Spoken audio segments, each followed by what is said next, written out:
Oh, and we're back. Um, yeah, I don't really know what else to say. I just want to say sorry for the inconvenience. I had legitimately right in the middle of me streaming, which is why you had kind of hear like a semi cutoff. I don't know if there is a cutoff or not, but um, my street like legit randomly power went out of my freaking um of my ah get the words out. I freaking you can speak. There was a my power went out because there was a thunderstorm right in the middle of me streaming, and my Wi-Fi went out. I was trying to make a post about it, and my Wi-Fi went out, and everything was going wrong. And then I ended up being fine after a while, and then I realized I can stream again after Wi-Fi came back. So now I'm back, but hopefully it doesn't disconnect me. We're in hello Jordan Place. How you doing? I think we were in the middle of what you call it? I know we're in the middle of something. Oh yeah, we were getting loot because we wanted to get back into the game. You know, we were trying to get back to that flow because we kind of needed a bit of armor and a bit of good loot so we can go fight the Enderman. Which honestly, I feel like is going to be the most scary part since I don't have a bed. Well, I do have a bed, but like it's gonna be the scariest part. Anyways, hopefully. I can finish Minecraft in the second. I guess you can call it the second half of the stream. I guess you could call it, but since we're just gonna be mining the majority of this time, I think we're just gonna I don't know. Let's go high, low. Yeah, how's your day going, Jordan Place? Seemed pretty cool. Let's see. So, I'm just gonna watch some YouTube like I was earlier. Cause that's what I was doing earlier. Usually just give me something to listen to while I play. And just before he got out of view of my window, I bolted downstairs to a window at the front of the house and the dude was nowhere to be seen. At the rate the guy had been going the whole time I was watching, he should been right in front of my house by the time I got to the front. I went back up to my room, and he was still gone. Never saw him again. No. Definitely had a serious case of the for the rest of the day. This happened about 5 years ago, probably a few days after my grandfather died. Nice. We were at my grandmother's house. I didn't die after it that. was I didn't more do of a that. Frankenstein collection of a small farmhouse with various bits added on for guests. She ran a B&B and a couple of tenants, and her house was out in the countryside, which for those who aren't familiar with the countryside of New Zealand, is basically just a bit of flat, open fields with thin wire fences, and bordered by hedges or trees. Anyway, my parents wanted to discuss something in private and both my brother and I were sent out for a small walk. We walked down to the end of her garden, and along a very narrow path between an open field filled with nothing, and a shed and a rental property on the other side. I looked to my right inside the rental property, and through the bushes. I see no one home. No car in the driveway, and no signs of life. We continue and come out onto the shared gravel driveway that a couple of other properties down the back of the property use.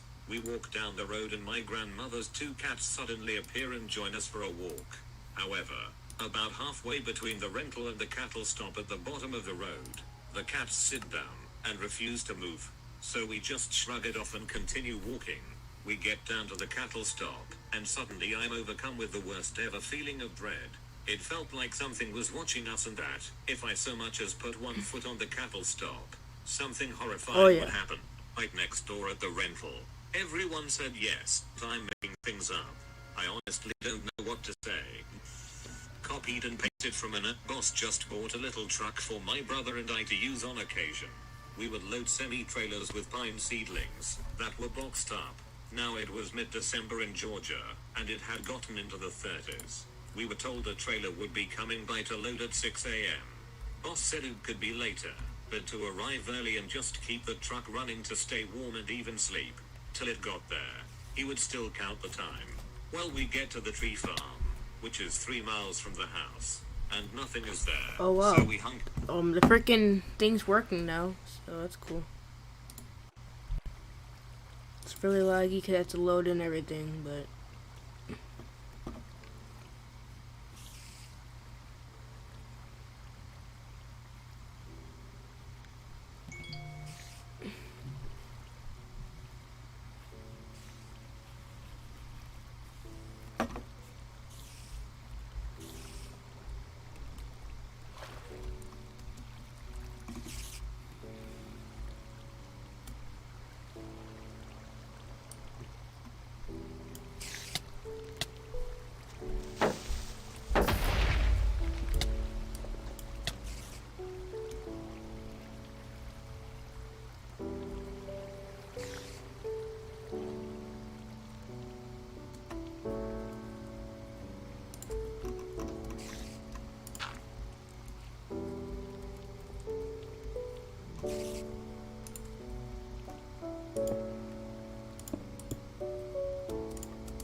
Dun, dun, dun.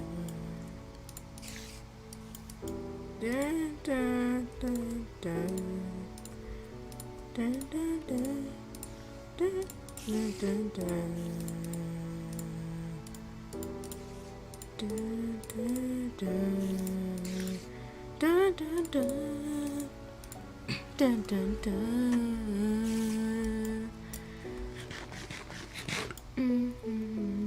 Y'all have to hear the other stream. I ain't doing it until later in the stream because this just started the world again. But if y'all were in the last stream, bro, I was spin. Is there a freaking cave spider spawner here? Oh, there is.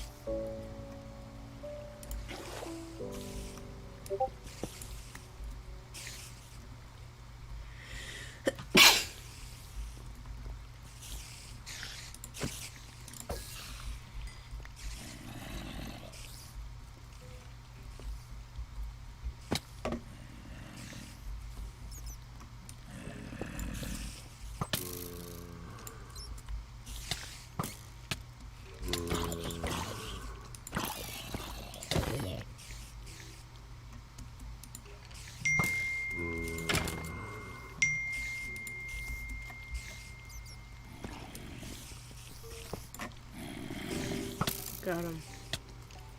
Wait, what? Oh, crap.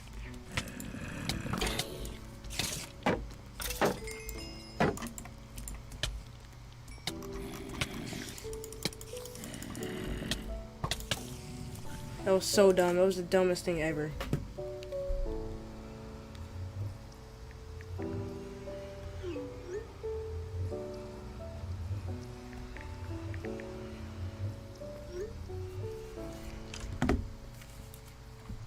Okay. First plan of action. First call of action. Oh wait, first I'll call of action. I should go to bed.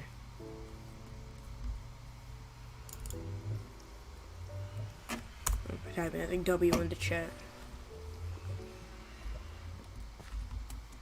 It's the perfect little island to have a little setup on, so.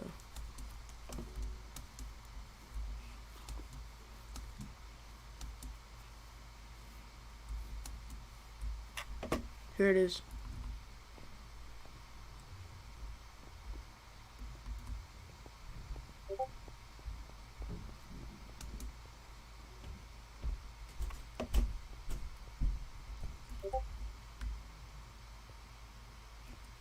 Sorry for the Discord pings in the background. Holy crap, it's not that active usually though.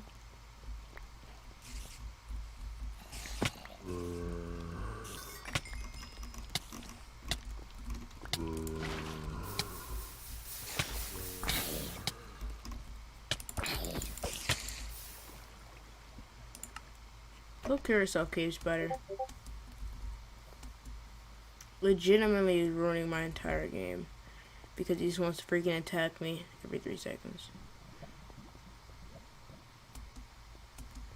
Like, can there not be 300 mobs every single inch I go? Like, why? How come whenever I finally find a decent cave that can mine in a piece, there's a freaking 3 billion mobs just out to get me?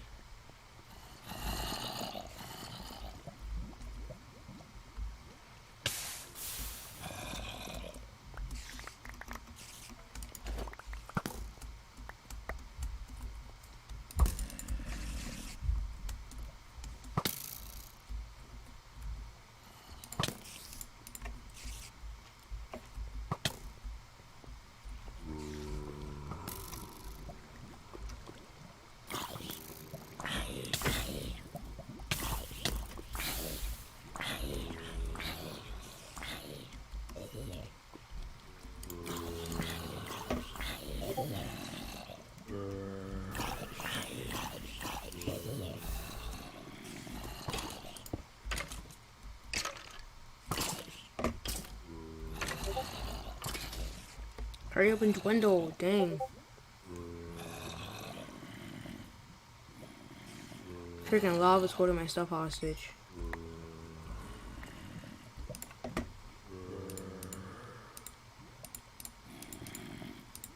You lava, dang. You're gonna took forever to give me my stuff back.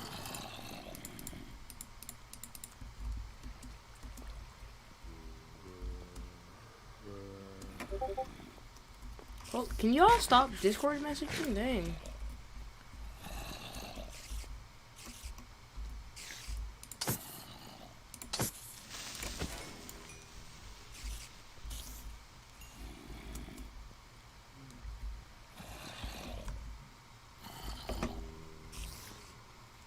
Can I find a safe place? Dang. So many freaking mobs everywhere. Everywhere. Like, shut up. Dang. Lua, dang. That wasn't a good joke.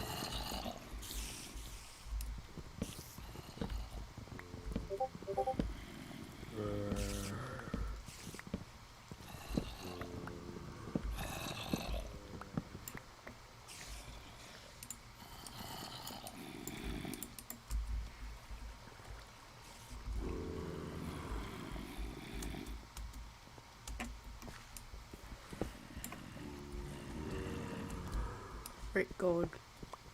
I'm sorry, I just pissed off everyone in the stream. I won't blame you if you clicked off the second I left that there.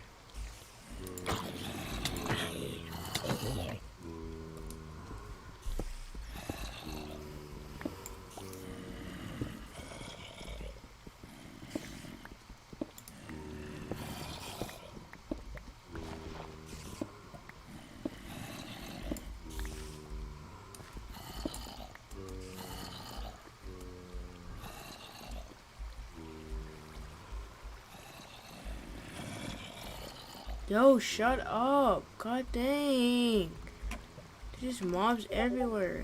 They're not even gonna kill me either. It's not like they're any danger to me. It's just annoying. Like, dang, shut the flip up. Like, bro. So why you became a zombie?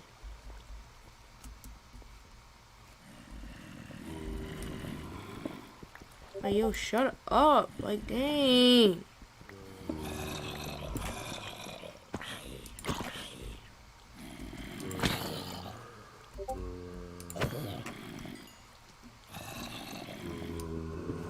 Yo, these zombies do not know when to shut up. Where are they?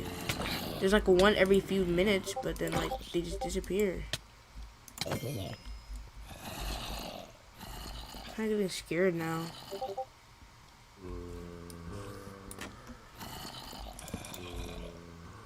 Middle of the day. Yo, shut the fuck up.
Has to be food around here somewhere.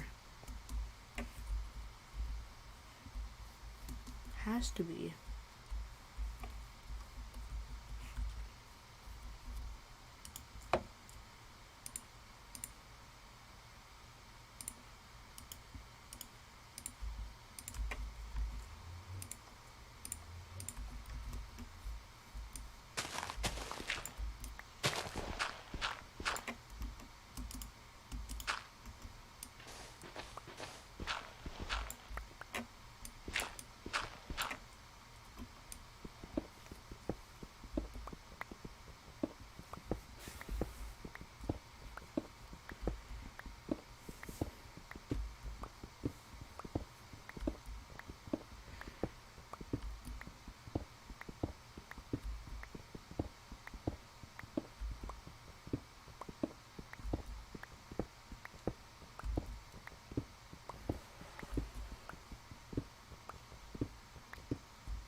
Alright, it's interesting to be doing some stuff.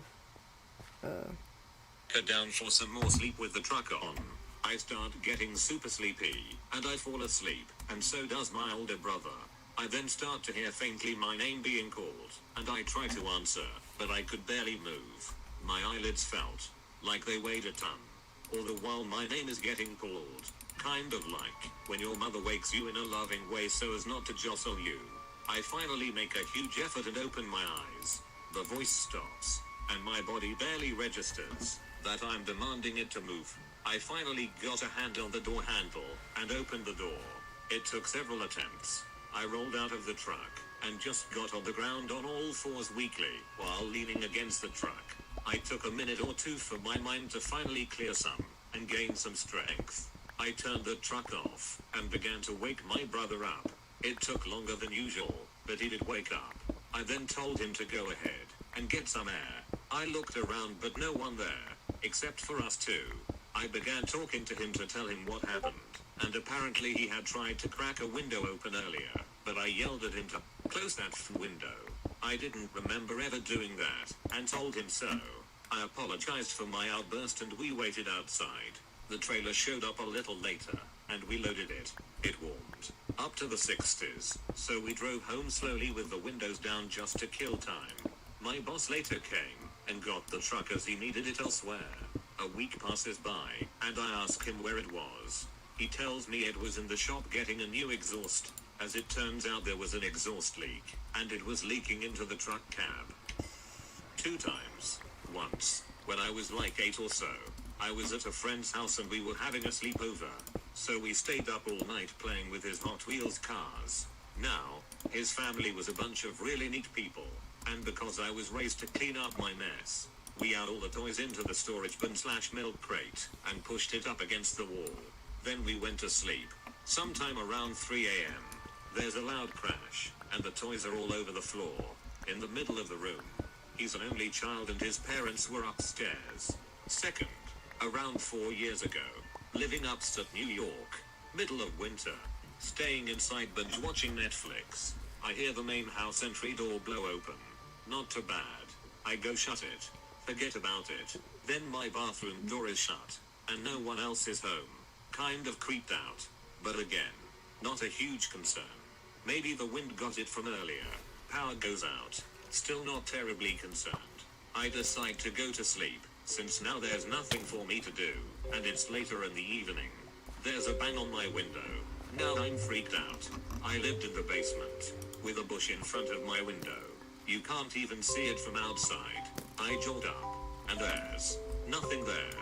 Just a bush. Run upstairs to look out the window, and there's just someone staring at me, while standing in the street, and not like looking at my house. Eyes locked on me. Can't tell age. Just some guy wearing a hoodie. Dead bolted the doors, and ran like a little kid scared of the dark, and sprinted underneath my blankets. Called my roommates to get back from wherever the duck they were, and nothing ever happened like that again. This one wasn't scary at the time, but looking back at it, I probably should have been more scared than I was. As a young child, I would often wake up to my door opening and seeing little creatures running in the room. At first I got scared, but then they started acting silly and I would start playing with them, but never leaving my bed. The only thing that was sort of scary was seeing two much larger creatures standing in the shadow of the door watching us. I figured it was their parents, so I wasn't too scared. Now you might say I was dreaming, which is still possible. But as a kid I shared a room with my older sister who remembers the same thing, except she was a lot more scared of the big ones than I was. One of the strangest things that happened to me was when I was maybe 13 or 14 years old.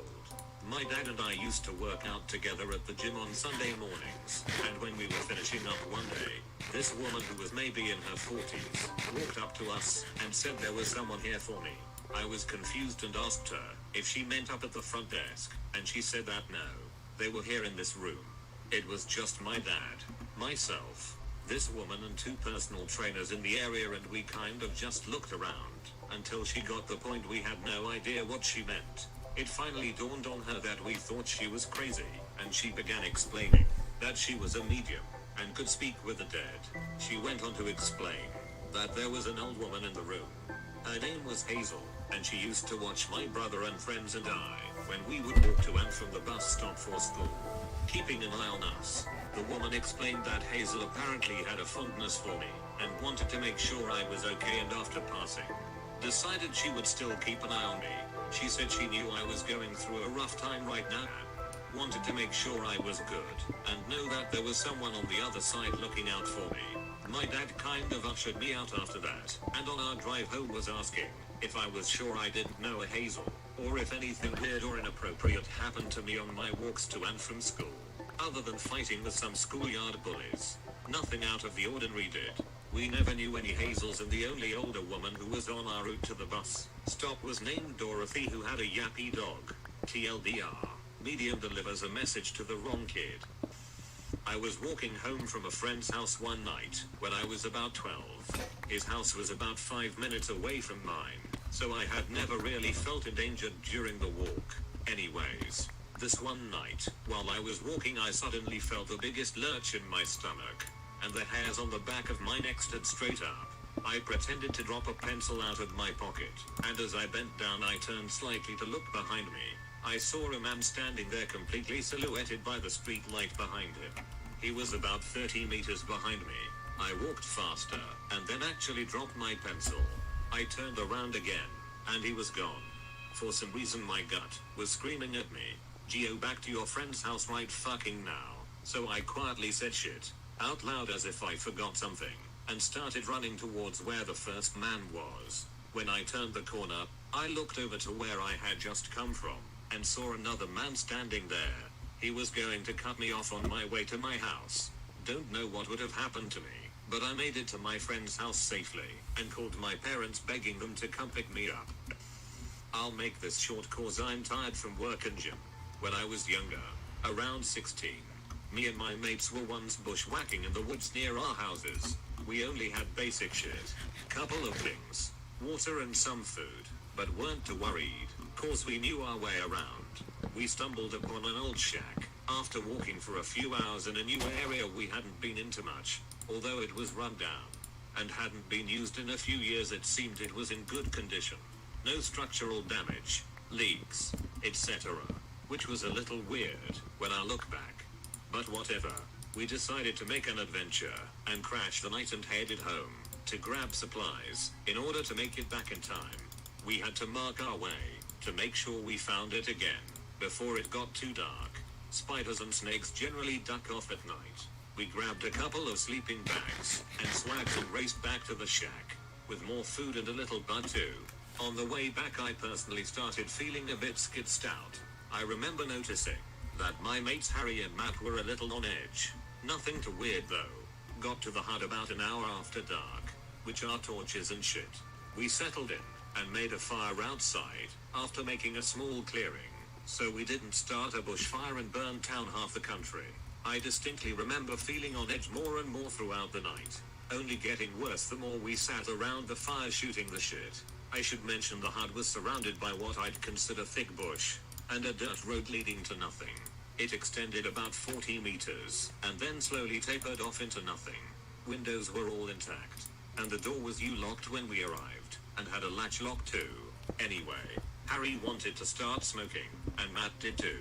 I wasn't for it cause of the concern and general anxiety I was feeling. Figured it'd make it worse. Matt eventually decided not to, for the same reasons I later found out. As Harry smoked up, we cooked some grub up and just kicked the shit for a few hours. Got to about 11 and Harry was cooked as a lamb roast. Funny shit, me and Matt were having fun, but continued feeling worse. Suddenly Harry started acting really ducking weird, talking about shadows and shit that were out to get us. I just figured he was high as duck, and had been feeling the same way as us, and had it amplified by the weed. We called it a night, and as we drifted off to sleep I was scared shitless by a massive knock on the door. Just one knock. Harry was passed out finally, but Matt had it too. We freaked out, grabbed our knives, and stayed away from the windows. Harry wouldn't wake up, just snored away. We didn't turn the torches on for some reason. To scared we'd see something. Out of nowhere a massive bang behind us, against the wall we were leaning against. We crawled into the middle of the room. I swear I nearly pissed myself. I shit you not. I heard something on the roof, and so did Matt. Cold bean a possum, but it was way too ducking loud and the passing was wrong. After a while we said duck this, and debated going outside, but duck that. Harry woke up after a while. But for some ducking reason just walked outside, to take a piss oblivious to it all. Lines. Before we could stop him, he was out the door. Which was left open. After 20 minutes he wasn't back, so we manned up, to go out and find him. We looked together for an hour. It was now early morning. Anyway, couldn't find the cooked cunt. We got too scared, and went inside, and said we'd find him in the morning. Cue more banging, and shit on the hut and some weird growling and screaming in the distance. Cold bean a koala though. After hours and shitting ourselves, and convinced we were gonna die, it was near dawn. Suddenly there was screaming and banging at the door. And it was Harry back, out of ducking nowhere. We let him in, and he was pale as a ghost, completely sober and had that 1,000-yard stare shit. Couldn't get a word out of him for a while. Eventually said he went out for a piss, and felt a presence behind him in the shack. Turned around and saw something shadowy, and growling on the ground, kind of like a person on all fours. He ran around it shitting himself, and got to the door, leading him to now being inside. We were like, hell nah, that doesn't add up. He was gone for yonks, but he swore by it. Says it just sat there watching him though, when he was pounding the door down. We decided to bail first light, which we did. We grabbed big sticks, and had our knives out, and made it home after a few hours. After that nothing really weird happened, although we all feel weird sometimes around bushland, especially Harry. We went back with some more mates a few months after to show him proof, but we couldn't find the house, despite finding our way back with those markers we left. Weird shit. The entire cleaning was gone, or our markers were moved or taken down at some point, who knows. Anyway, this went on longer than it needed to. Got into it too much. Hope you enjoyed the story of the time I nearly died, and Harry got to ducked up. In my early teens, around 14. Sorry for not talking and just I'm basically just playing in live stream. Terrible nightmares of this young girl in a white dress with black hair standing over me whilst I slept. It was super scary. Anyhow, fast forward a couple of years. Visiting grandma's house, going through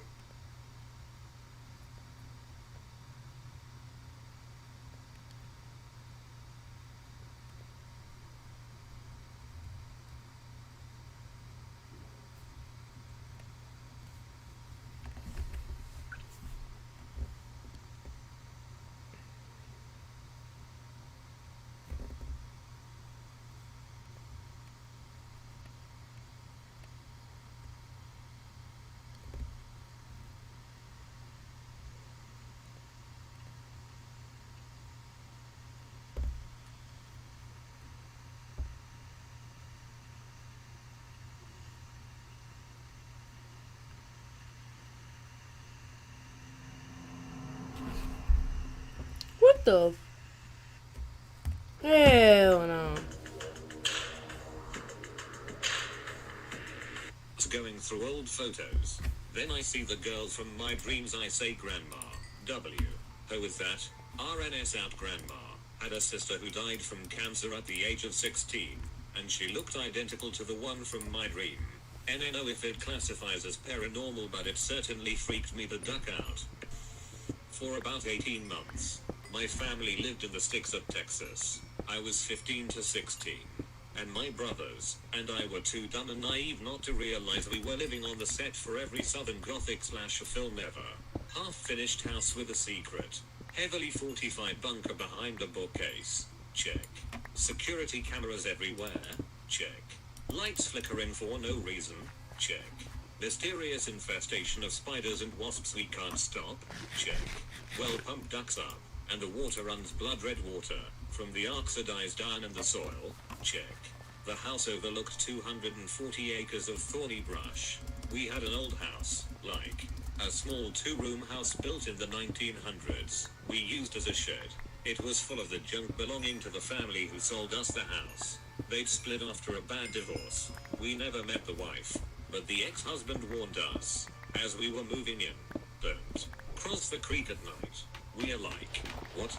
He said there were some nasty hogs that lived across the creek. Don't cross it. Whatever. 6 months after he moved out, we found a man's wedding ring in the gravel of the driveway. We laughed about it, and around the same time, decided to clean out the shed. It was full of the wife's belongings. Nice pots, pants, books of poetry, family albums, you name it. We called her family and asked her if she wanted it. No one wanted it. We did find a giant meat freezer that stunk, and, being smart guys, decided to open it. Inside was a life-sized wooden statue of an African-American woman with her eyes gouged out, her arms sawed off, and rusted barbed wire wrapped around her neck. His isn't the creepy part. The creepy part is that a few months after it, my brother and I went exploring in the woods, found the creek, and crossed it, hanging from a nail, on a tree. On the far side of the creek we were never supposed to cross after dark, was a woman's wedding ring. When I was 13, my mom usually didn't get home from work until about 6 p.m. So one day I get home from school at about 4 p.m. Typically, my older brother would be home, but I guess he was with his girlfriend or something. This means I have the house to myself for a couple hours. I'm just fooling around the house, playing video games, whatever. I go to make myself a snack, and after finishing it, I go into the kitchen to wash my hands. Our sink had a big window right above it which gives us a clear view of the backyard. While washing my hands, I look out the window, only to see what seems to be a little boy slowly walking across the backyard. It was really scary at the time, and even now that I think about it sometimes, I knew whoever that was not human. It was something paranormal. Just everything about the boy was off. Before I start with my story, I'd like to state a few facts that will become relevant later. We built our house from scratch. We actually used dynamite to blow a flat place out on the side of this rocky hill in Texas. My mother didn't have a door between the master bedroom and master bath. Just a doorway. When asked, she told me it was her house and she could do what she pleased. My mother's side of the family was pretty Catholic, and even though she wasn't practicing, we had crucifixes hanging to the right over every door but the front, which no one went out of. Last, we had dogs, and you could not bribe them with the best steak on the planet to get them into the back hallway, where my room, guest bathroom, spare bedroom, and office was, as they were trained from infancy to not go back there. While I can't quote you the exact night, I remember when it started. I was 12 to 14, playing around on the computer, when I saw movement out of the corner of my eye. We lived out in the country, and had a night light in the hallway as not to murder yourself on your way to the bathroom. And I saw legs walk past it. At first, I thought it was my mother and said, I'm almost done with the computer. Lie, I'm just finishing up. Legs didn't say anything, so I figured she just went back to bed. I saw the blotting of the light a few more times, and figured it was a cat head and tail walking by, or my mother checking again. I knew I wasn't supposed to be MSN or Neopets, or whatever the hell I was doing so late. So I was on edge. But I mostly ignored it. A few weeks later, I actually see the thing. My best and most accurate description that I can give is something black. Like more black than most people have ever seen. It's not even cave blindness, but more dense, and sucking the light out of everything that touches it. It looks like the nefarious guy on the neighborhood watch signs. It feels like absolute terror. Now, this terror isn't I'm afraid, or things that go bump in the night. This terror is something that you can actively sense. You can tell if it's closer or farther, if it has moved left or right. If I kept my bedroom door closed, I could feel it pacing the hallway. This goes on 4 years, and I don't say anything. I slept with the TV on and the door firmly shut, and every now and again, I'd yell at the thing to go away. I was so tired. I had a test in the morning. It was really hard to sleep with fear just flowing through you, etc. Flash forward. I'm 17. I know this thing exists, and I just try to cope. I turn on every light I can after a certain hour. I brush my teeth with the bathroom door closed, and open the door, to find it a few times. I stockpile water in my bedroom just in case I get thirsty at night. One night, I'm watching TV on my couch. My mother and her husband are asleep. It's winter, so my ancient dog Maximum is inside, and snoring like no other. I nudge him a few times, and he is passed out. I turn off the TV.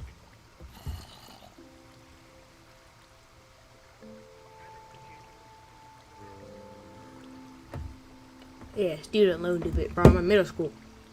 Turn on the hall light, and go to walk back to the bathroom. All of a sudden, 90 pounds of archaic dog slams into me. Before I can go into the hallway, I figure that he just got spooked because he's old. Sit back down, and let him fall back asleep. I get back up, and try to go into the hallway, and bam, he slams into me again, shoving my body against the wall. I try to calm him down again, tell him to go to bed.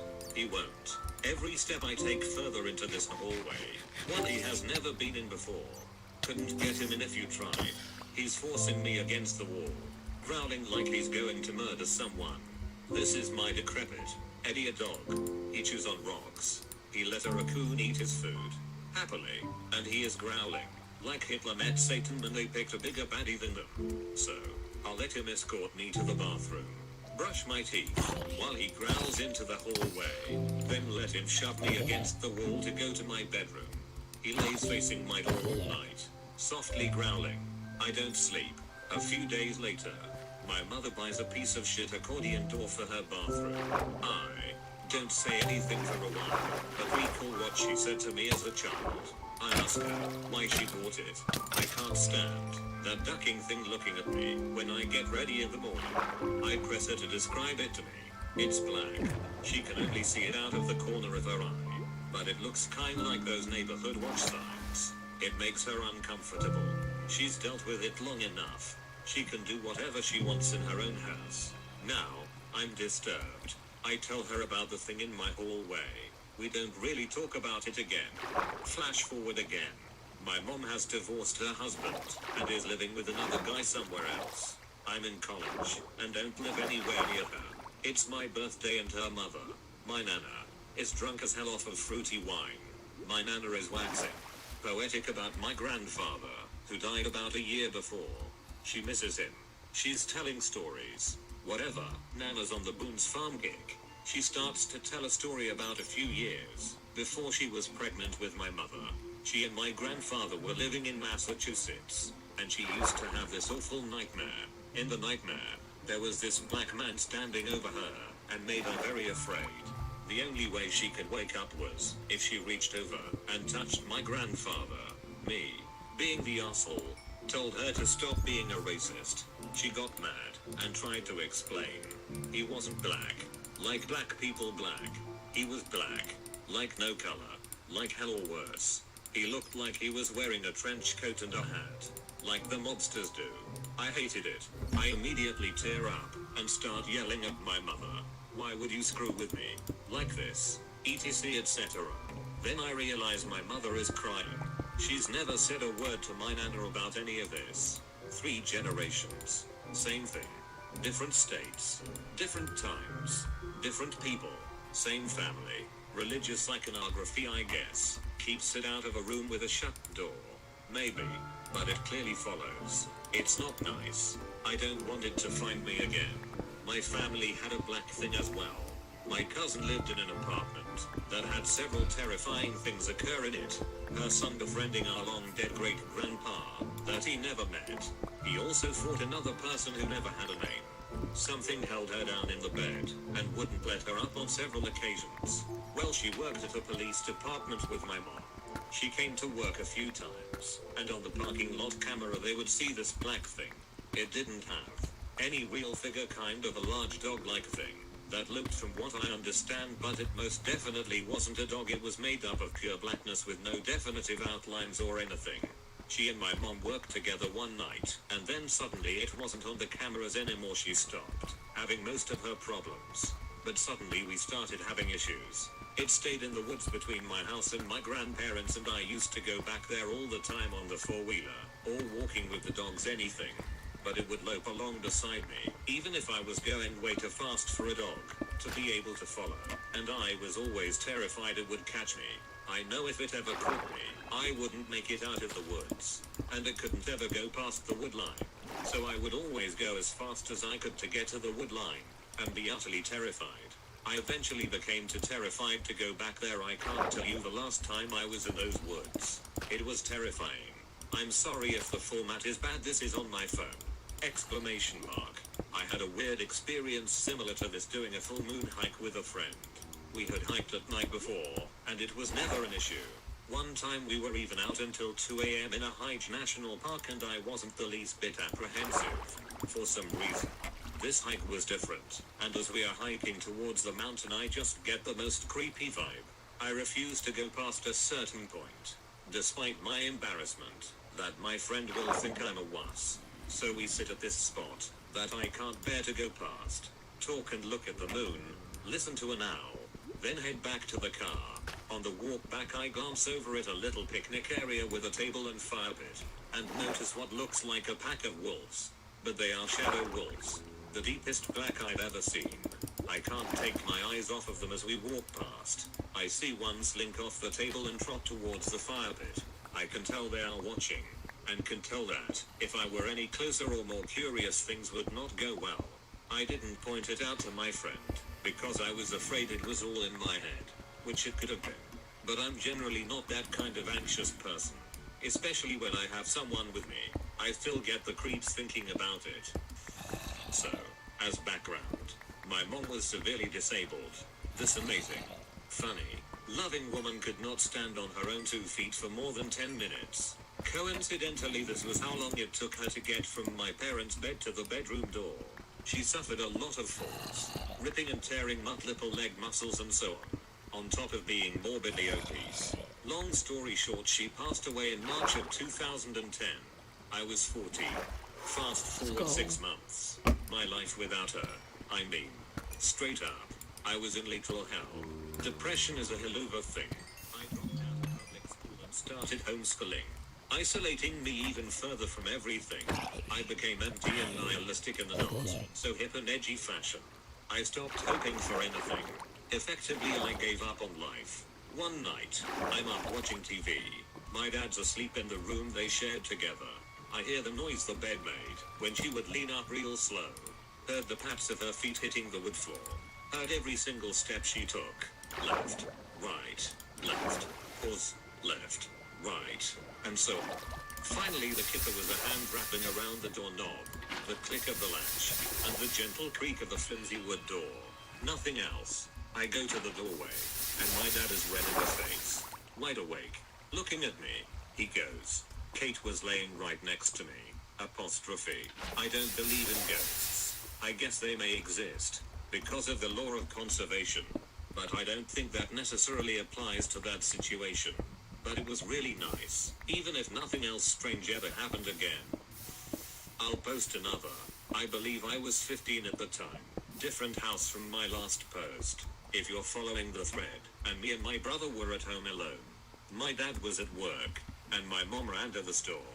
All was normal, and me and my brother were in our rooms doing our homework, and then, out of nowhere, I hear something hit against my window. My room was on the second floor, so I went to see what it was, and noticed a ladder propped up on my bedroom window. Obviously freaked out, I run to another window, to look and see a junky looking truck parked on the curb and two men walking towards the house. Completely freaked out, I run to my brother's room with the house phone in my hand. He's freaked out, because I'm freaked out, and my first instinct was to call 911, because I thought we were about to get broken into. Oh, luckily I called my mom first, T, who then informed that people were coming to fix the seals on our windows. Thanks for the heads up, Mom. At the last house we lived in before we moved, I had a couple strange experiences. We rented, so it wasn't our own house. The owner's family had it for at least 4 generations. Their grandmother died there, and they found her dead after a cold winter night. It was my apartment in which she died. A few strange things happened in the apartment. When we first moved in, we went to the store one day, turned off all the lights. Stay here, and by the locked way, doors. guys. We came back It's not 30 reading minutes later. because Once I'm returned, bored. we discovered the bedroom lights on. We were both baffled, as we definitely turned the lights off. The memory is still fresh in my mind. We always heard thuds and footsteps from our upstairs neighbors, even when we thought they weren't even home. After long periods of quietness and non-movement, midway into the year, things started to get missing. I thought someone was breaking in. Costume jewelry went missing for days, and after talking about it in our home, they reappeared suddenly one evening. When I looked through that drawer again, we were both in shock. I suspected neighbors, or maybe an old tenant. One day, I had sleep paralysis and thought I was being strangled. When I opened my eyes, while not being able to move, but tilt my head up, the bedroom door was open, and there was a dark shadow in the kitchen. Didn't see who or what it was. Once I woke up and sat up, I saw that the door was closed. The experience was very frightening. I'm not sure if the apartment was haunted and/or if someone was breaking in, but the incidents remain unexplained. I'm certain I was awake when I saw the shadow and the door open. Maybe it was aliens. God knows. I lived with my boyfriend in the apartment above his family's non-operational funeral home. The BF's grandfather had been murdered 3 years before I knew the family. The family widely believed the grandfather haunted the place. I was skeptical. Shortly after I moved in, I began to hear footsteps at night. Heavy footsteps. One night I heard them come into the bedroom and just stop at the edge of the bed. There was no one else in the apartment and no one else I knew of that had a key. This happened a few times a week until at about 6 months. After I moved in, I found out the BF had been cheating on me in the apartment. After that, the footsteps stopped. The BF and his family would also hear the footsteps at various times. From what I learned about the grandfather, he was a great guy and very protective of his only daughter. It sounds crazy, but my gut feeling about the whole thing was that he was trying to warn me about the BF.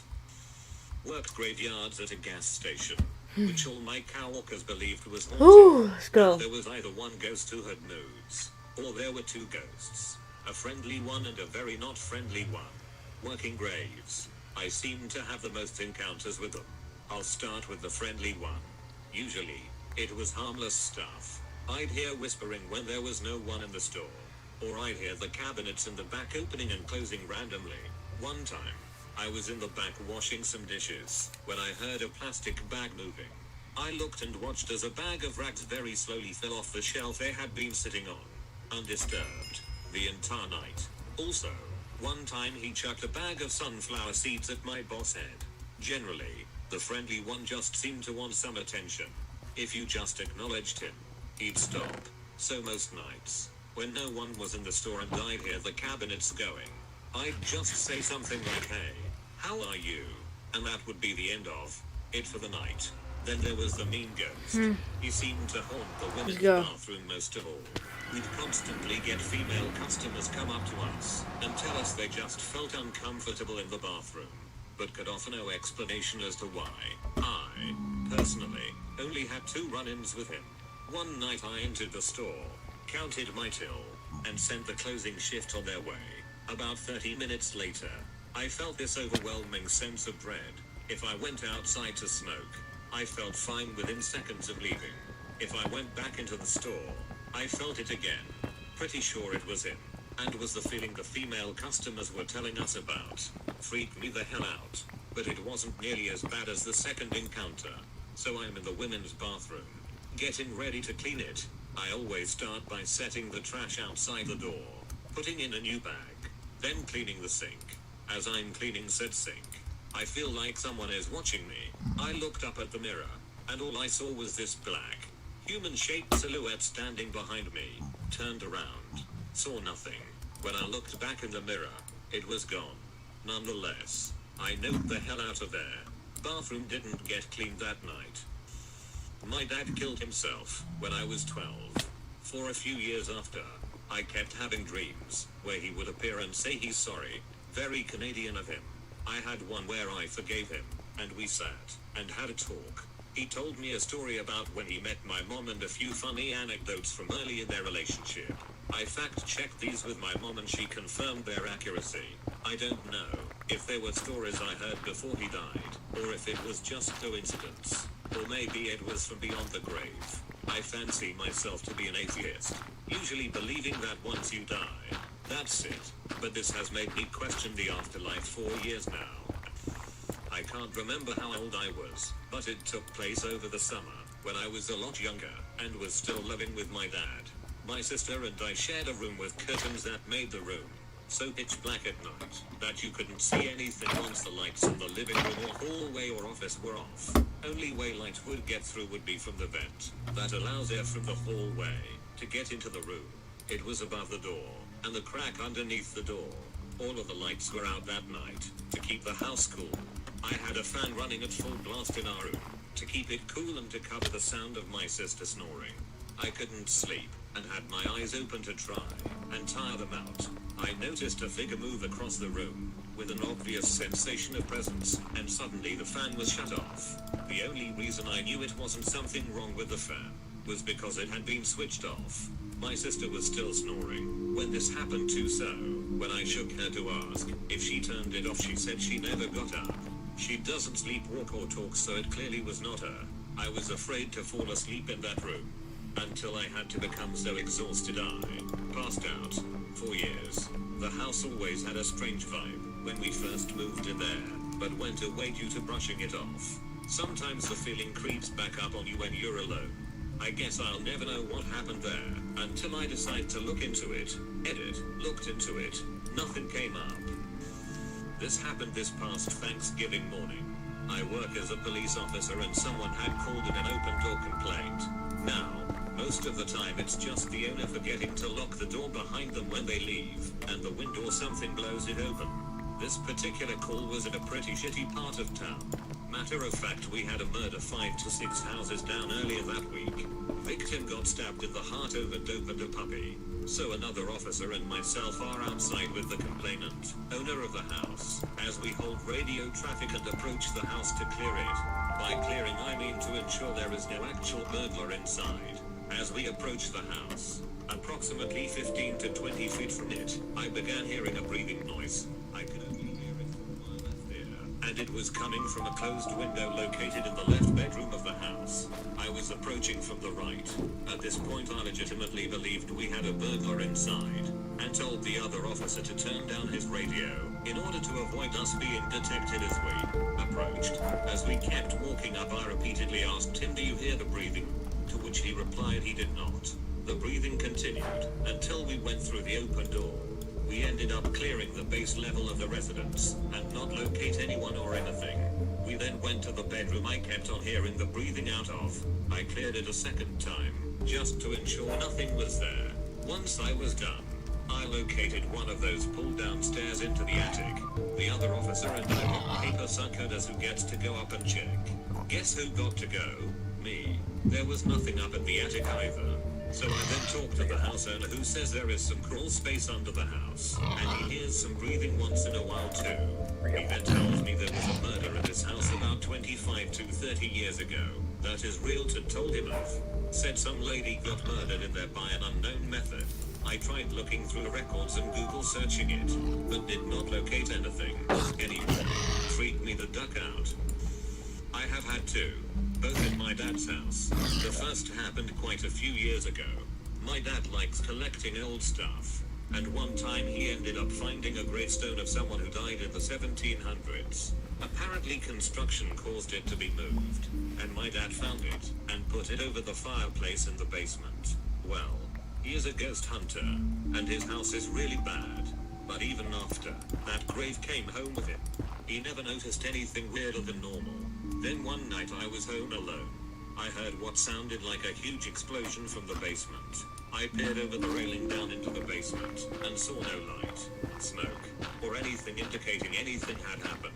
So I walked down, and turned on the lights, and had a look around. Nothing damaged, until I looked at the gravestone. It was once a bluish grey, not completely charred black. I was on edge the rest of the night. The second time was when I was home alone at my dad's house. The attic in his house is accessed by pulling a cord in the hallway, which drops open a door and slides a ladder down. The thing is that the door that opens is sealed tight. It takes quite a bit of effort to pull hard enough to get it to open. One night I was in the kitchen getting something to eat, when I hear a very loud smashing sound. Then a thud. The house starts to get kinda cold. I go and look for where the sound came from, and I see the door is open and the ladder is down. I have also had a cup thrown at my head. My dad's house is weird. 6 years ago I was a little Mormon missionary serving in Nebraska. My companion and I were at church one Sunday, and it was a typical Sunday. Said hi to all the families we saw in the halls and foyers. There was one 13-year-old girl in the ward named Mary. She was one who always had some sort of snack made up for us each week, that she gave to us at church. Normally she was always so nice and polite and always took any opportunity to say hi to us. She was walking toward us in the hall that morning, and I noticed that she was super pale and had this wide-eyed look and was just staring straight ahead without blinking. As we were walking by I said, "Hey Mary, how are you today?" I got no response. She didn't even look at us. Red flag went up, because she would never do something like that. After church I told my companion that I wanted to talk to Mary's mom to see if everything was okay. When we found her mom I could tell that she was uneasy and just looked worried. I asked her, and she immediately started crying. We told her that we would stop by their house immediately after church and see if we could talk with Mary and her family. When we got to her house, I just had kind of an eerie feeling. I asked my companion if he felt the same, and he agreed. Mary's mom answered the door and sat us down in the living room. We asked her if everything was okay with Mary. She was at a loss for words for a moment, and just told us that she didn't know. She said that the past week, that Mary acted mad and disgusted toward her family. Mind you, this family is one of the closest families I've ever seen. She said that Mary randomly attacked her older brother earlier in the week. Nothing too serious. She just started punching and kicking him. Her mom couldn't understand the sudden change in her attitude. We asked if we could talk to Mary and see if we could get anything out of her.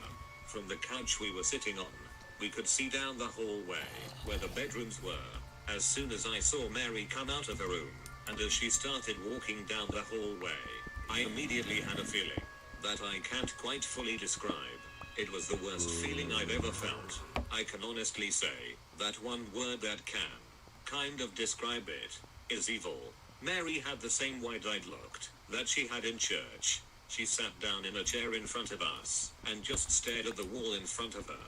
I asked her if everything was okay. She didn't answer, and I asked her if she was mad at her family and why she had attacked her brother. She finally stopped staring at the wall and looked at me. That awful feeling I had got worse when she looked at me, and she said that she was told to hurt him. I asked her who told her, and she said that the voices told her to hurt her family and leave. I asked her if she knew where the voices were coming from, and she didn't answer. I asked her mom if we could give her a blessing, and she immediately said yes. When we gave her a blessing, she didn't resist at all. She just sat there. After we gave her the blessing, the mood immediately changed. Mary no longer had a wide-eyed, glazed look about her. Her color was starting to come back, and she was breathing heavily.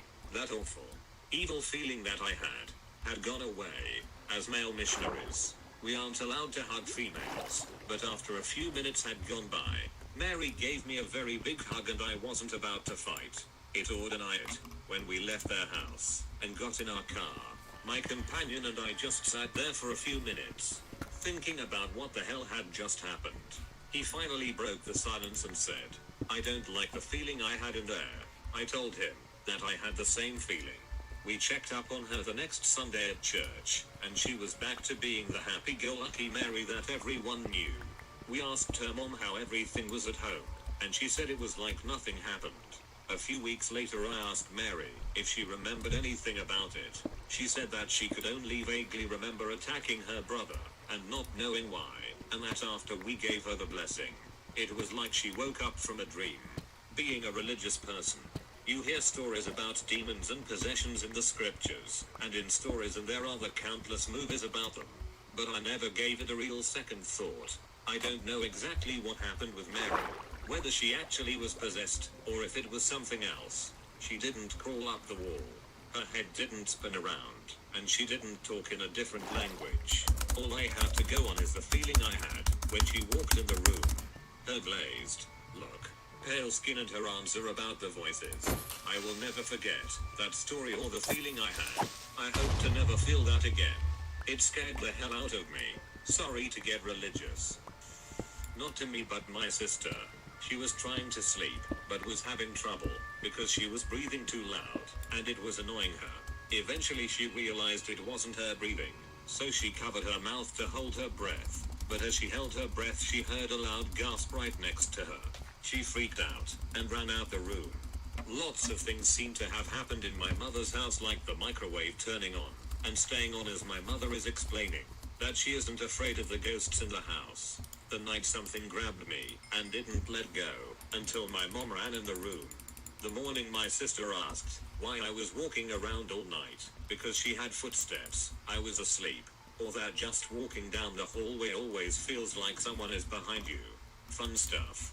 Now living with my wife and daughter in a house that nothing has happened in, and I completely understand how people don't believe in things like this. It's crazy how peaceful it is even at night. While still as an adult at my mother's house, even guests get scared at night.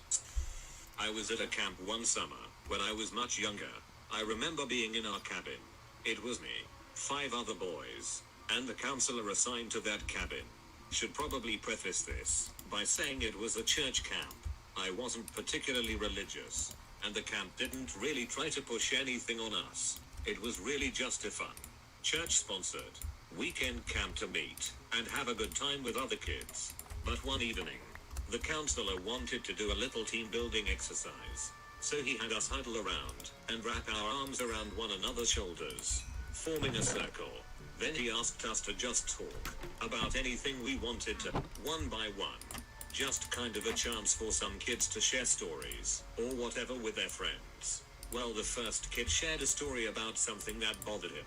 I honestly don't remember what, but he was getting something off his chest. The moment he did so, my knees gave out. Had our arms not been locked around one another, I would have collapsed on the floor in that moment. The 2 kids on either side of me were essentially holding me up.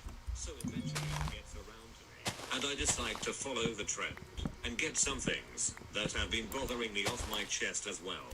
And as I'm doing so, I can slowly feel the strength coming back to me, and by the end of it, I'm standing under my own power again.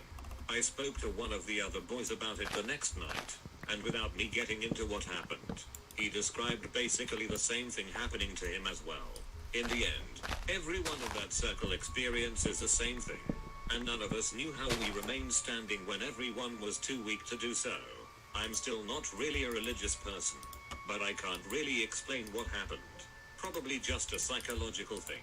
But there is a small and persistent part of me that likes to imagine some form of benevolent higher power that just wanted a few young boys to have a chance to talk about things they needed comfort for. I know that anecdotic events are not proof, but there is 2 events in my life that were really weird. The first one, my aunt is an anthropologist. She invited a witch of the Pacific part of Colombia sleep at her home. At the time I was in love with a girl, but she was clearly not interested in me. I asked the witch if she could help me. She said yes, and she did. I don't know what she did, but we finished dating. Of course the relationship didn't last long. It was really fake, and the breakup was sudden, awkward and violent. I don't ask favors to witches anymore, even when I don't have proof that she actually did something. Maybe it was a coincidence. TL. Doctor, I asked a witch if she could make a girl love me and it worked. Well, kind of. Close bracket. Second one. A little bit of context first. In Colombia there are guys who drug people with burundanga. The devil's breath link. youtube.com/watch. V=TOQ8Y04. When you are drugged with burundanga, it takes out your free will. People take advantage and rape you, or ask you to take all your money out of an ATM. Well, my grandfather's brother is a coffee farmer in Colombia. He went to Bogota to visit us. He got lost, nobody knew where he was. We were really worried, so we called the police, called all the family, but still we didn't find him. My grandma called a priest who was known for finding water sources and lost people with pendulums.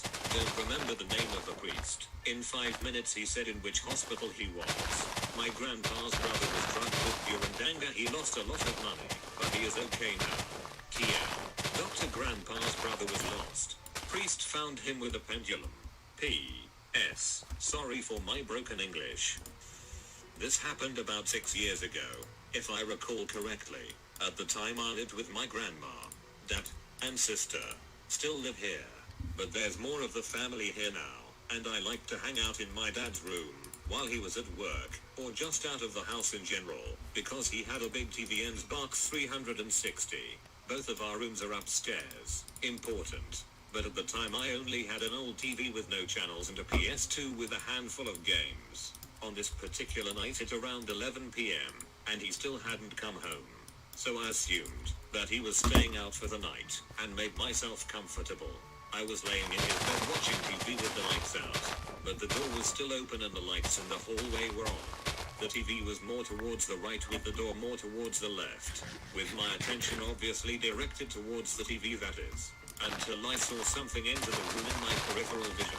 At first I figured it was just my dad, but I was confused as to how I didn't hear him drive up, open the door that leads upstairs, or walk down the hall.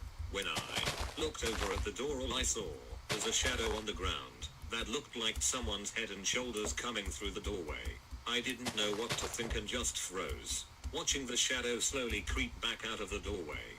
Once I couldn't see it anymore, I jumped out of the bed and looked down the hall, but there wasn't anybody there. I wasn't exactly scared, but I was definitely confused. In order to get to the bottom of this, I went downstairs to see who was home, but it was just my grandma sitting at her usual spot on the couch in the living room.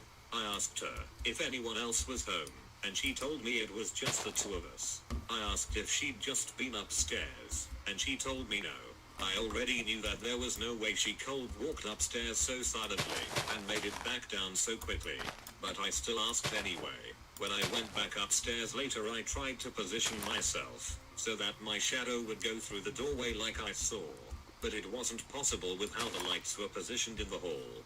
Nothing like that ever happened to me again. But my cousin has told me that the same thing happened to him around the same time frame. I had my room's door slightly open. I saw a black shadow silhouette standing by the door. Next day, I saw that same shadow kneeling next to me. On the third day, I woke up unable to move, felt that thing on my back, and whispering some random shit. I prayed and prayed, until it went away. Creepy feelings. When I was about 17 or 18, I was awakened at about 3:30 am to the sound of my dog barking. I was sleeping in my bedroom at the 3rd floor and my dog was at the 1st floor. The barks were those that signaled an aggressor. So I took my metal bat and came down the stairs silently. When I was at the mid-flight of the 1st to 2nd floor stairs, I saw my dog barking at an empty space near the coffee table in the middle of the living room. The hairs at the back of my upper arms pricked up as I realized what I was dealing with. I went into crisis mode and the mad fear had to be set aside.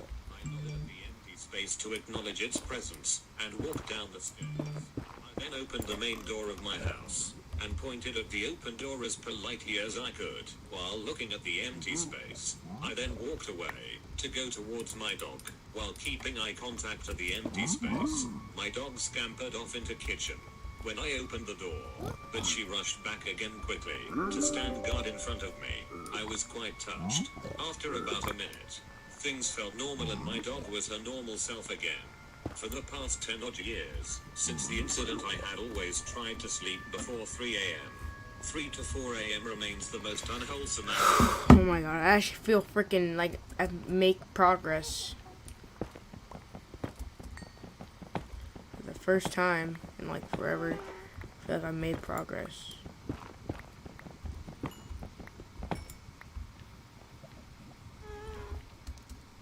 I've been just grinding and grinding and grinding and grinding for forever to try to get at least decently far.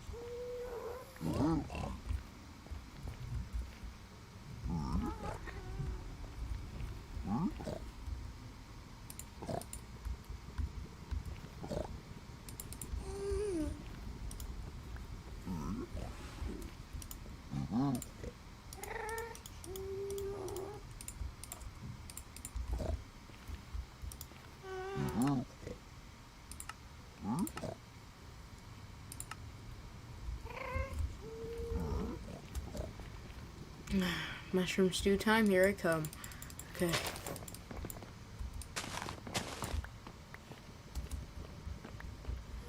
You make this mushroom stew. Shut up, guys. You've been just in my ear. Okay.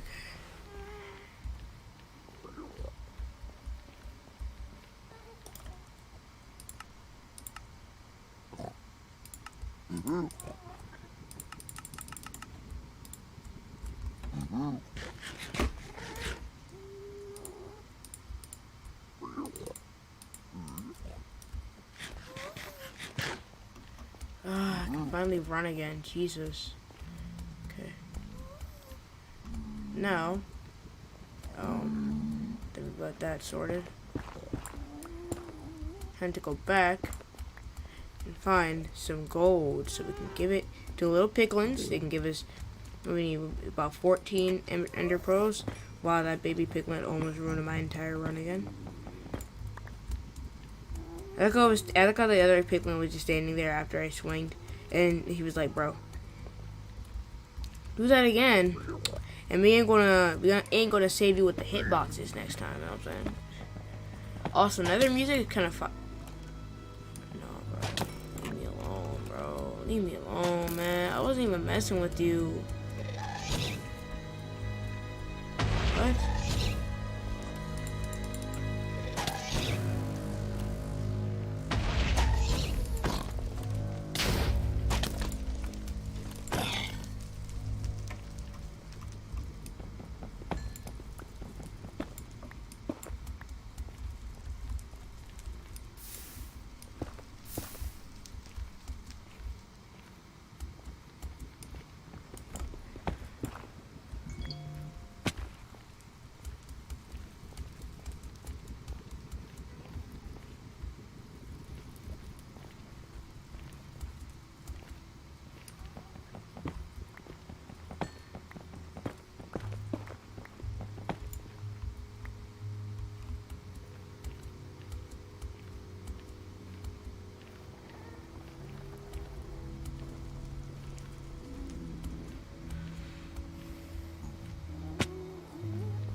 Take the stuff, I guess.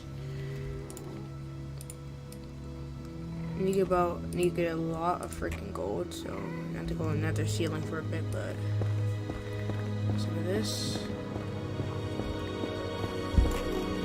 Oh, this music! Oh my god! Dang! Lit as hell, but loud as hell also.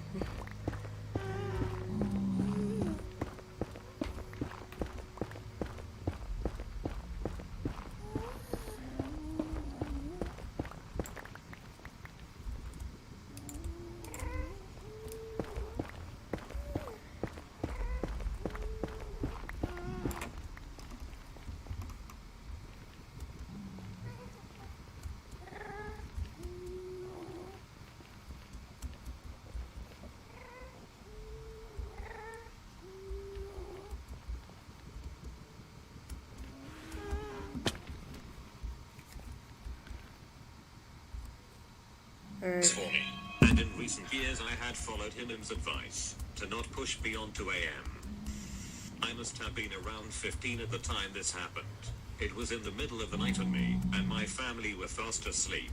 I was kind of in a half sleep and wandered onto to the top of the stairs. I was dreaming that our home was being broken into. I woke my parents. What? They sent me back off to bed telling me I was dreaming. I do still occasionally sleepwalk.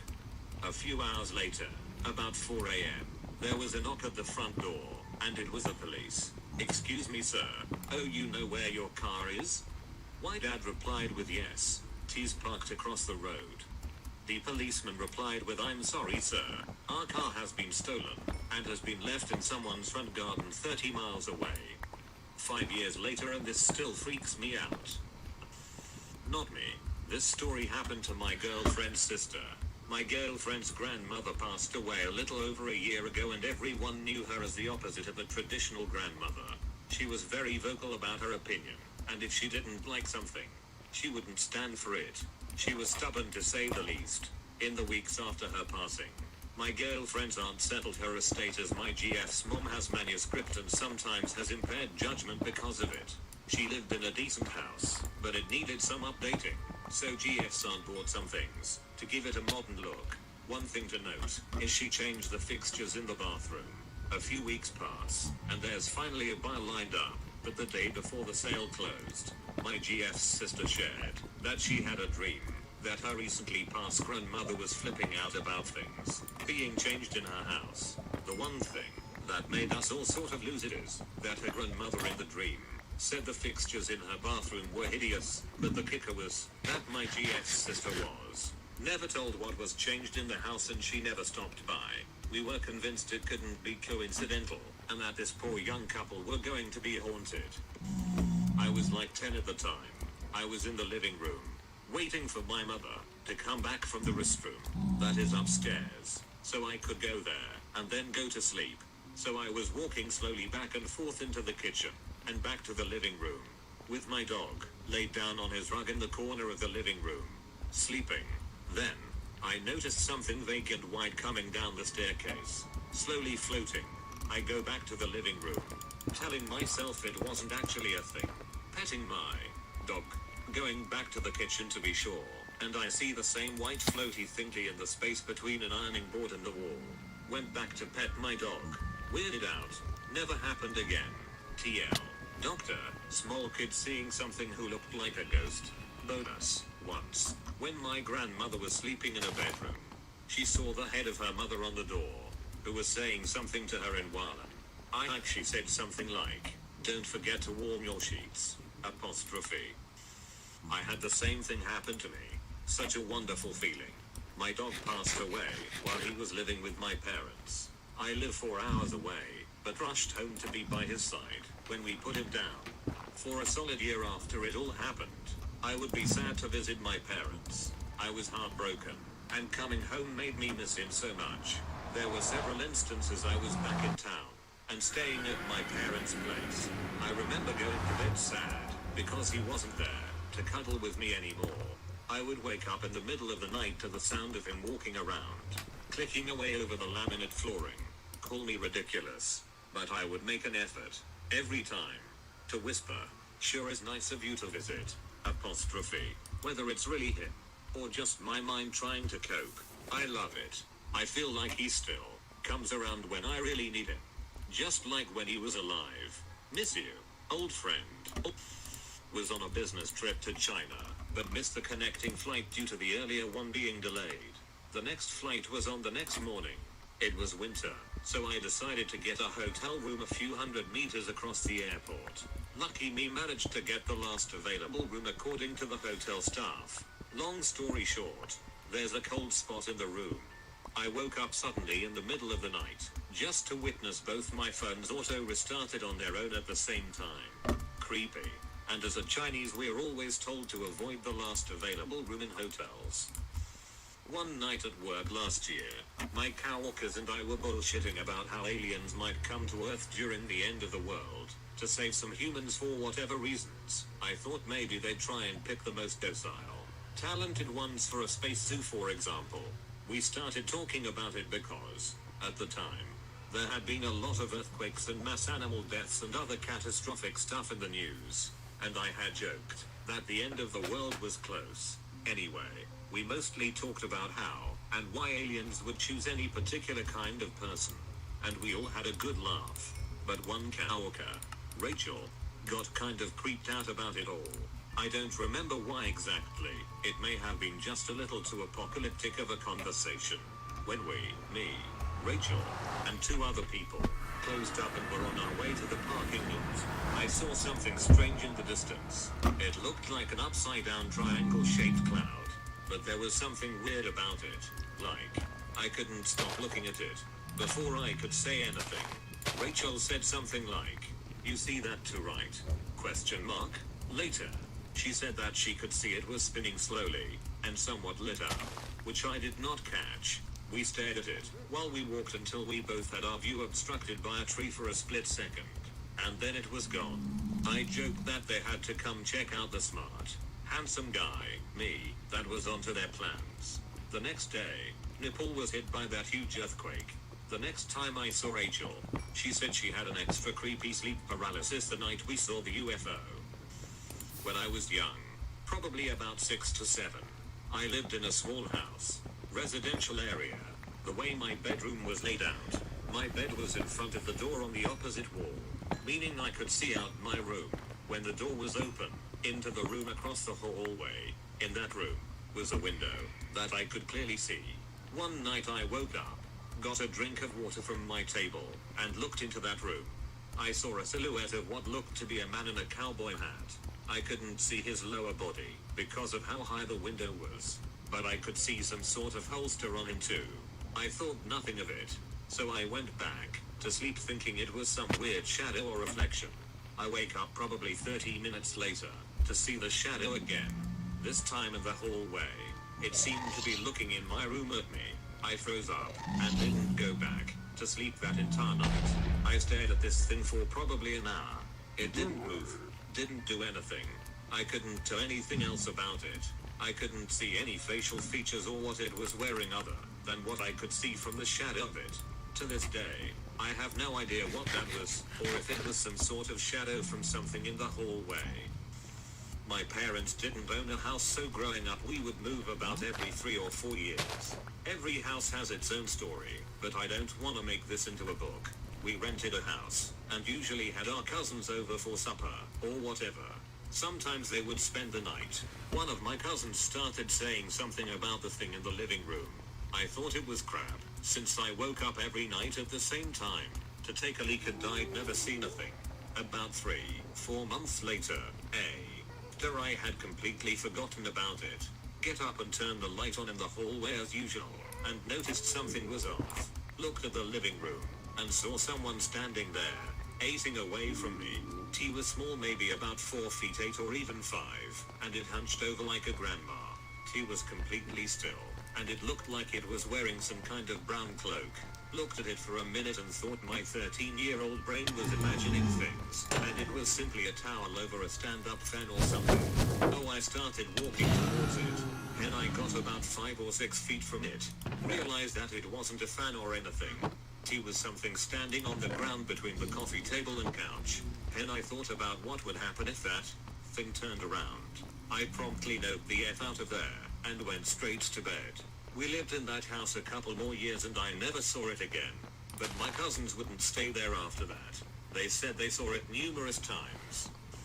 I posted this to another thread a while back, but it fits. So here it is. I grew up in a haunted house. The whole neighborhood had something off about it. I heard tales of other houses even into adulthood. I did some research as an adult into what the cause might have been. And it turns out the whole tract of homes was built on an old Native American burial ground. Now, I never believed in ghosts or anything remotely supernatural until we moved into this house. I can say that I never saw anything, but it was the feeling that you would get when you were there, especially when you were alone. Before we moved into the house, I remember checking it out while the old owner was still living there, like a real estate agent set up a viewing, and I went to check it out with my dad. The previous owner had this room in the partially finished basement that was like a security center. I'm talking wall-to-floor old black and white tube TVs. This was probably 95. Security recorders, all sorts of weird surveillance shit. I can understand wanting cameras outside your house. It wasn't a bad area, but no, I get it. What was weird was that he had cameras inside the house. Guy lived alone. So I have a brother and a sister. My sister got one of 2 second-floor bedrooms. We called it the clown room. It had clown wallpaper that was just creepy. And my brother and I shared the partially finished basement. My sister complained of being able to hear my brother and I talking through the vents at night. When we were obviously asleep, she would swear up and down. I can hear you guys talking in the middle of the night. Quit being so loud. We didn't share rooms, and would not be talking to each other in a manner which could be heard all the way up on the 2nd floor. We tested the theory by talking during the day and asking if she could hear us. She could not. Now the basement my brother and I shared was old. I lack the words to describe the feeling. It felt like someone was watching you. There was a despairing energy down there. Just something not right. So I ended up with the room that had previously been the surveillance room, and this room had a closet. I placed a dresser in front of the closet door and didn't open it until we moved something in. That closet made my ducking skin crawl. I don't know what it was. I don't know why. But it seriously freaked me out. So odd things happened in the house. I will describe a few. Since this is getting lengthy, the energy would depress us and make us angry. I started noticing the worst depression and anger as I entered high school. Now I know people will say that it's puberty and that's normal. But the second we moved out, the bad feelings and anger all but disappeared, and I was still in puberty. In that cursed house I started cutting myself, feeling hopeless and lost. And the day we moved it was all gone. My brother, who was really outgoing and fun, started to get quiet and very withdrawn. My brother and I were playing some board game one day, home alone, and we heard footsteps walking down the basement stairs. The stairs were wooden and not carpeted, so it was easy to hear people coming down. So someone is coming down the stairs, 3 steps at a time with a pause in between each set. We count 32 steps. There are only 24 steps to the bottom of the landing. Hair stands up. We go to check. Nothing. We are home alone. I can go on and on about things we heard. PM me if you want to hear more. But this is just a basic rendition.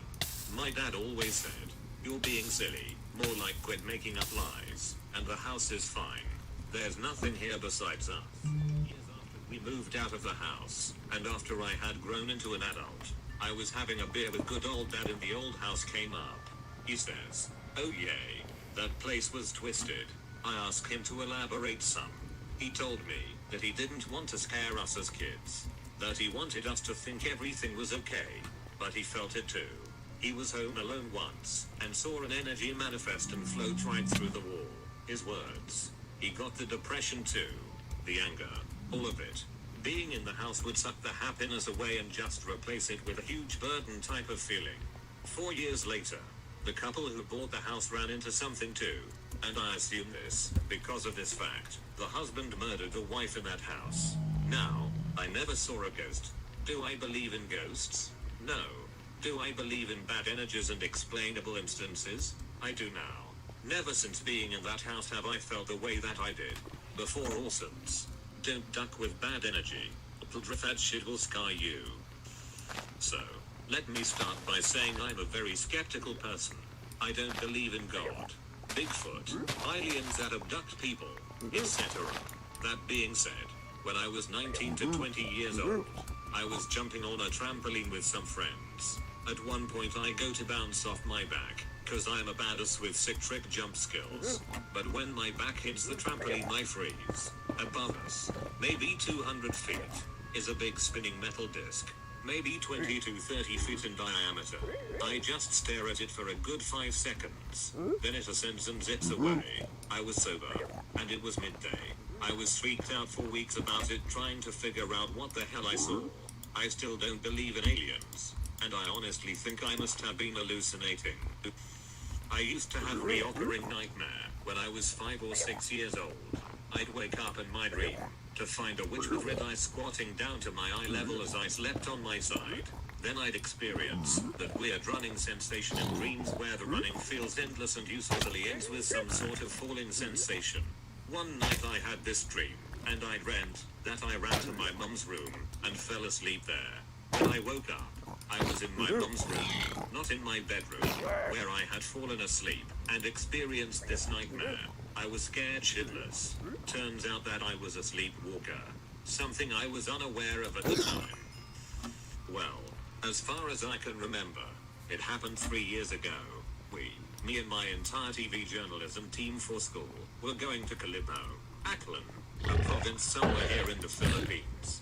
One of our teammates had a house over at the area and we decided to sleep over there to cut costs. Since I was the school weirdo and popular kid, no one really wanted to share a room with me, except two of my best friends, Ken and John. Ken being the tall geek/nerd with a bit of muscular build and John being the small athletic type of kid. I, on the other hand, was the average height kid who was thin and looked so frail. We settled down, got to unpack and all, and had a good rest for our first day after joining the contest seminar. Just to give you a brief overview of the area we stayed in, it has that very provincial feel that around 7 p.m. no one would be walking around the streets and we were a bit far from civilization. It was very dark tbh, and what made things worse was by the back of our teammate's house, which was huge, even though there's like 20 teens occupying the place in different rooms. It felt very eerie and silent. Behind the house was like a pocket forest or something. So many huge trees and all. So fast forward day 2. We joined another contest seminar to get the mechanics and the topics for our journalism contest, and then the weird shit starts to happen. So we were about to go to bed after an exhausting day of preparing the music for our presentation and writing the script. Me and my best friends, decided to open the windows in our room. Mind you, the room was quite small for 3 people. We didn't have much space to begin with, since we had our baggage and the room was filled with some excess stuff our teammates' family had, and there was a door connected to the lower part of the house, but was blocked off by some small cabinets and drawers by the residents for our privacy. I had to sleep on the lower part of a bunk bed, since the upper part didn't have any futons or shit for it. My buddies decided to put some pillows and stuff and sleep on the floor. I left my laptop on that night and watch a few episodes of To Love Ru Darkness. Google if you want. I warned you. Wink, and I dozed off.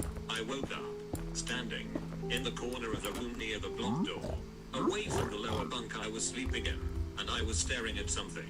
A black, tall silhouette, which looked like it had long... Ooh. I'm not gonna rap because I'm just way too freaking tired. It's 8:24 p.m. Then you give me some good stuff, at least some decent stuff. Another brick, bro? Really? What is that? Another quartz? Soul sand? Come on. Okay, arrows actually is pretty good. Fire charge. More soul sand. That.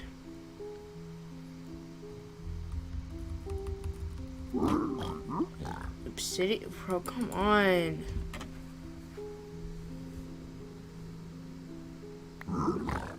Okay, there's some iron boots probably with soul speed. Yeah, soul speed 2 on these. Still nothing good. String, okay.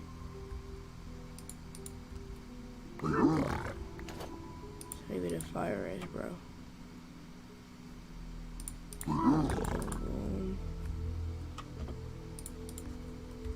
Is that it? Yeah, that's it. Go frick yourself. Just wanted some stuff, bro. Come on. Ooh, so what happens when you don't look. Okay. I guess back to watching YouTube. Hair and that very white-looking body.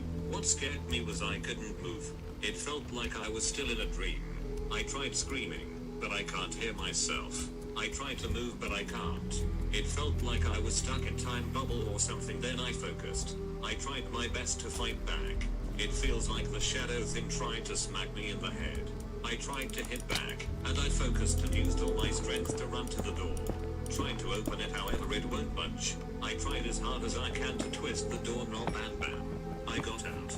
It feels like I woke up outside the room. I felt cold, and I had scratches on my chest, and I got small scratch wounds on my knuckles. It's now scarred, and is a reminder of that experience. What was weird about the experience was that, when I got out of the room, me and my best friend Ken got out together. He looked like he saw shit. He felt shit, and went through the same thing. Blurry memories of Holy crap. the whole incident when our Minecraft teammates went were off with this teachers soundtrack. and said that they heard us screaming so loud. There were 2 rooms in front of ours. Once you go out, they woke up from the noise and all, and tried to check up on us, but claimed they couldn't open the door. We shared the story with our mates, who were asleep during the time.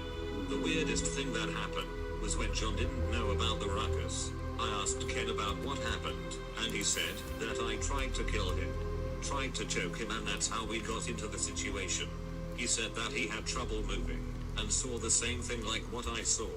We decided to check on our stuff, and I saw my laptop broken.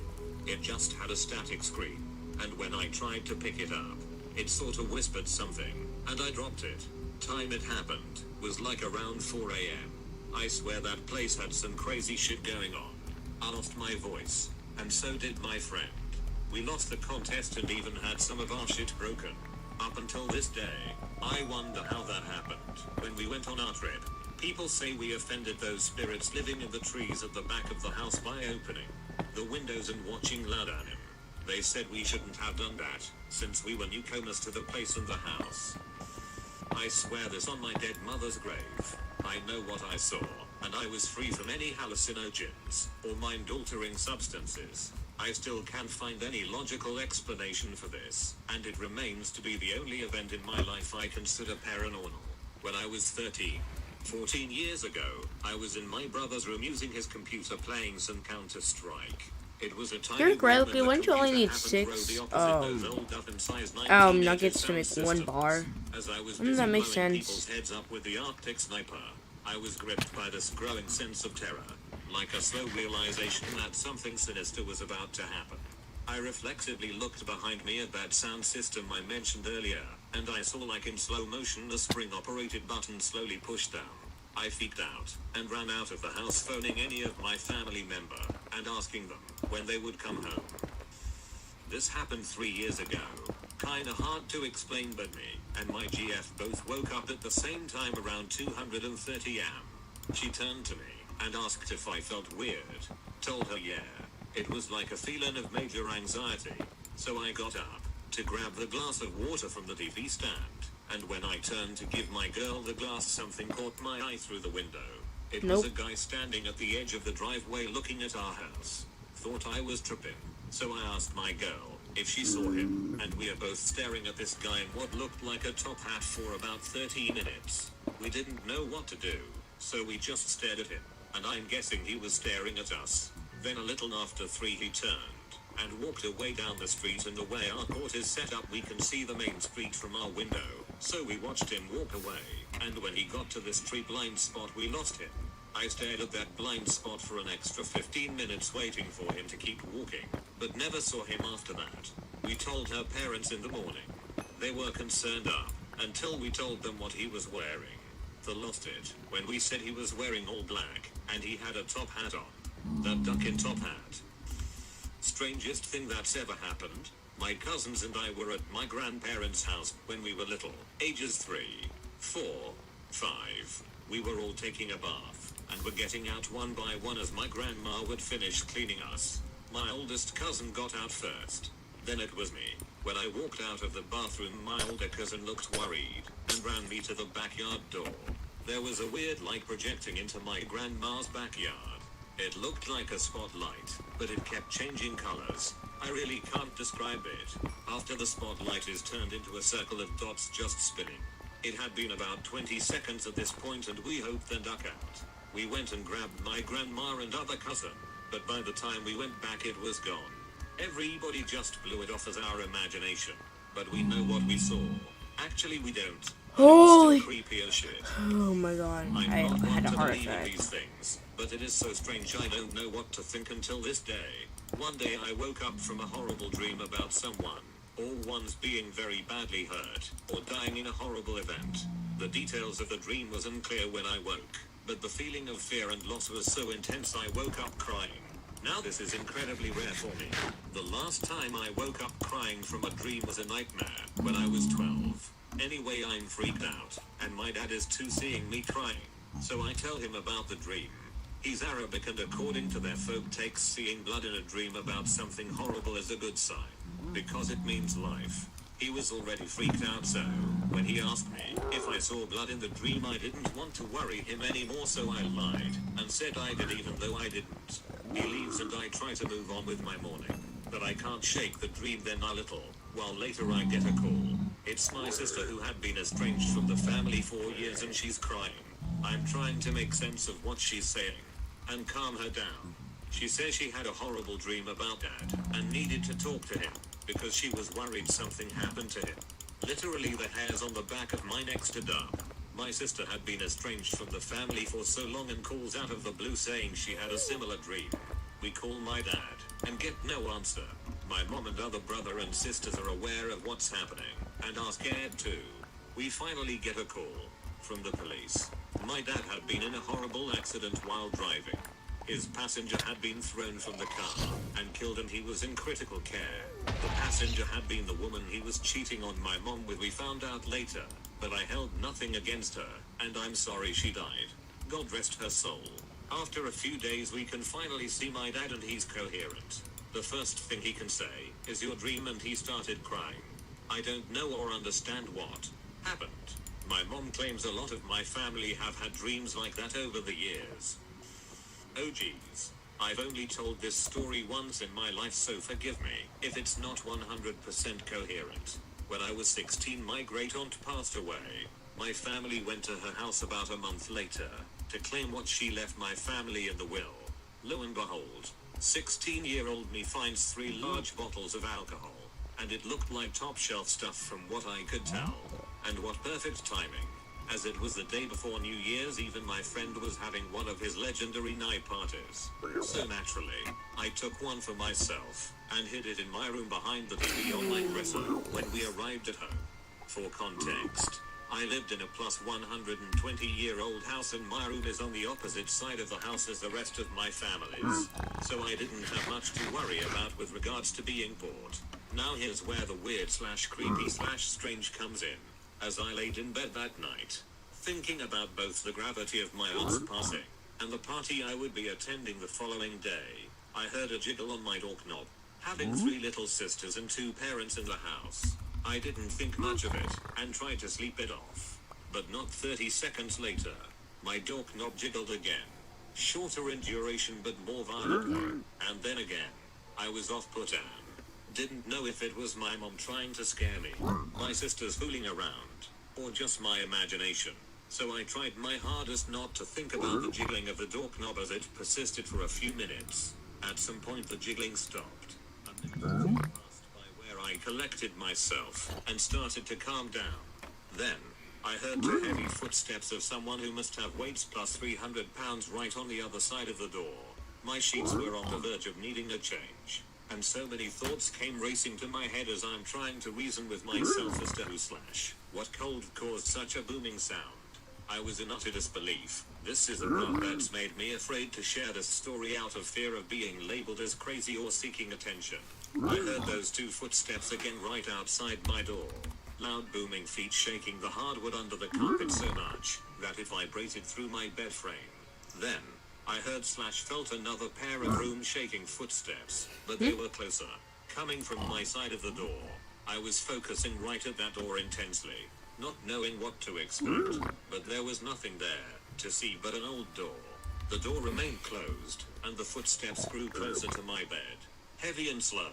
Every 3 seconds I'd hear what sounded like a huge person inching his way over to me with earth-shaking steps. They got closer and closer to my side of the bed. Again, there's nothing in this room, and I was looking the entire time for any sort of logical explanation, until it was seemingly right beside my bed.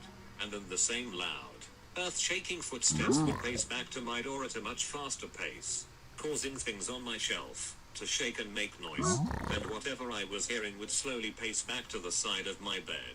and quickly jolt back over to my door again. If my eyes were closed, I'd describe the sound as a very large human trying to creep over to my bed and running back to my door over and over, almost like a game. I was paralyzed with fear, in complete disbelief, and unable to even call for my parents. After about 4 or 5 times of this happening, it stopped completely. I tried to brush it off and fall asleep because I was seriously the most scared I'd ever been in my life, and I just wanted this night to end. Not a minute after it stopped, I heard something fall off my dresser. I look up from under my covers and see my favorite hat lying on the floor. Now, I had about 6 hats lined up on the edge of my dresser and right in front of my eyes. One by one, from left to right, they fell onto the ground, and I yelled at the top of my lungs, because that was the point where I couldn't possibly reason with what's been going on. The exact moment I opened my mouth to yell, my phone fell off the same dresser, hit the carpeted floor, and busted open. Battery, back and case all over 3 feet away from each other, with noticeably more force than it should have for something that fell 4 feet, and it was positioned suspiciously far from my dresser, since it was connected to the charger. Before I got into bed, I ran full speed into my parents' room. I told my father what happened. He laughed, called me crazy, and I refused to step foot in that room until the sun was out. To this day I have no explanation for any of that, but it wasn't until 5 years later did I connect the dots that maybe this paranormal encounter and stealing alcohol from my deceased aunt earlier that day may be somehow connected, and the day I realized that was the day ghosts seemed all the more real to me. Although if anyone asks if I truly believe in such things, I deny it. My father's brother died in Mexico when he was 12. He was killed by a moving vehicle. I visited Mexico when I was 14. I never noticed anything paranormal until one night, when I woke up around 1 or 2 a.m. and seen about a 4-foot pitch black shadow standing in the kitchen. Keep in mind it's Mexico, where I'm staying at. The house is pretty small and everything is one room. Kitchen on one side and 2 rooms right across, no doors or walls covering the room, so everything can be seen in the area I was sleeping in. The only light that my grandpa had was the moon, so the room was dark, but still visible to know if an actual person was in the room. As I woke from my slumber, my body is facing towards the kitchen. I slowly rise up and feel that the room is more frigid than usual. My eyes start to adjust to the night. As I'm looking up, I see this figure that is about a child's size standing in the middle of the room. I start to panic. I feel the adrenaline starting to rush to my heart. I wanted to say something, but the figure just ran out in a blink of an eye, and he was gone. I asked my family about the incident, but they never seen or heard anything of that nature. They brought up the idea that it was my dead uncle, and to this day I believe it was my uncle who I seen. Little bit of background. My mom's house was built in the 1930s and has been owned by my family since its completion. We've had a few people, strangers, mainly college kids, rent for very brief periods back in the 60s/70 years. But other than that, only family has resided there. In my old childhood room, which was my mother's childhood room and my great-grandparents' favorite sitting room, I have always had a weird feeling in there, like I was being watched. Specifically from one corner by the closet. Apparently that's where great-granddad's favorite chair was. It bothered me for years. My mom only briefly knew her grandparents. They died when she was young, but she too had the same strange feeling in that room. She actually had an experience there when she was 7 or 8. She was sleeping and woke up when she felt someone stroke her hair and kiss her forehead. It was a comforting experience, and she maintains to this day that it was one of her grandparents. So she always tried to reassure me, but it's still creepy nonetheless. Fast forward to 2012. Ingrown. Pregnant. Still living in my mom's house, but I have since moved into a bigger room. My old room would be my soon-to-be daughter's nursery. I'm a day away from my due date. I'm sitting in another room, back toward the nursery, sitting at the computer desk. All of a sudden, I have a very, very strong sense that I'm not alone. Mom is downstairs, but this was far different. This was that feeling of being watched X100. All of the hair on the back of my neck stood on end. I got goosebumps. I sat frozen knowing for sure someone was standing in that doorway.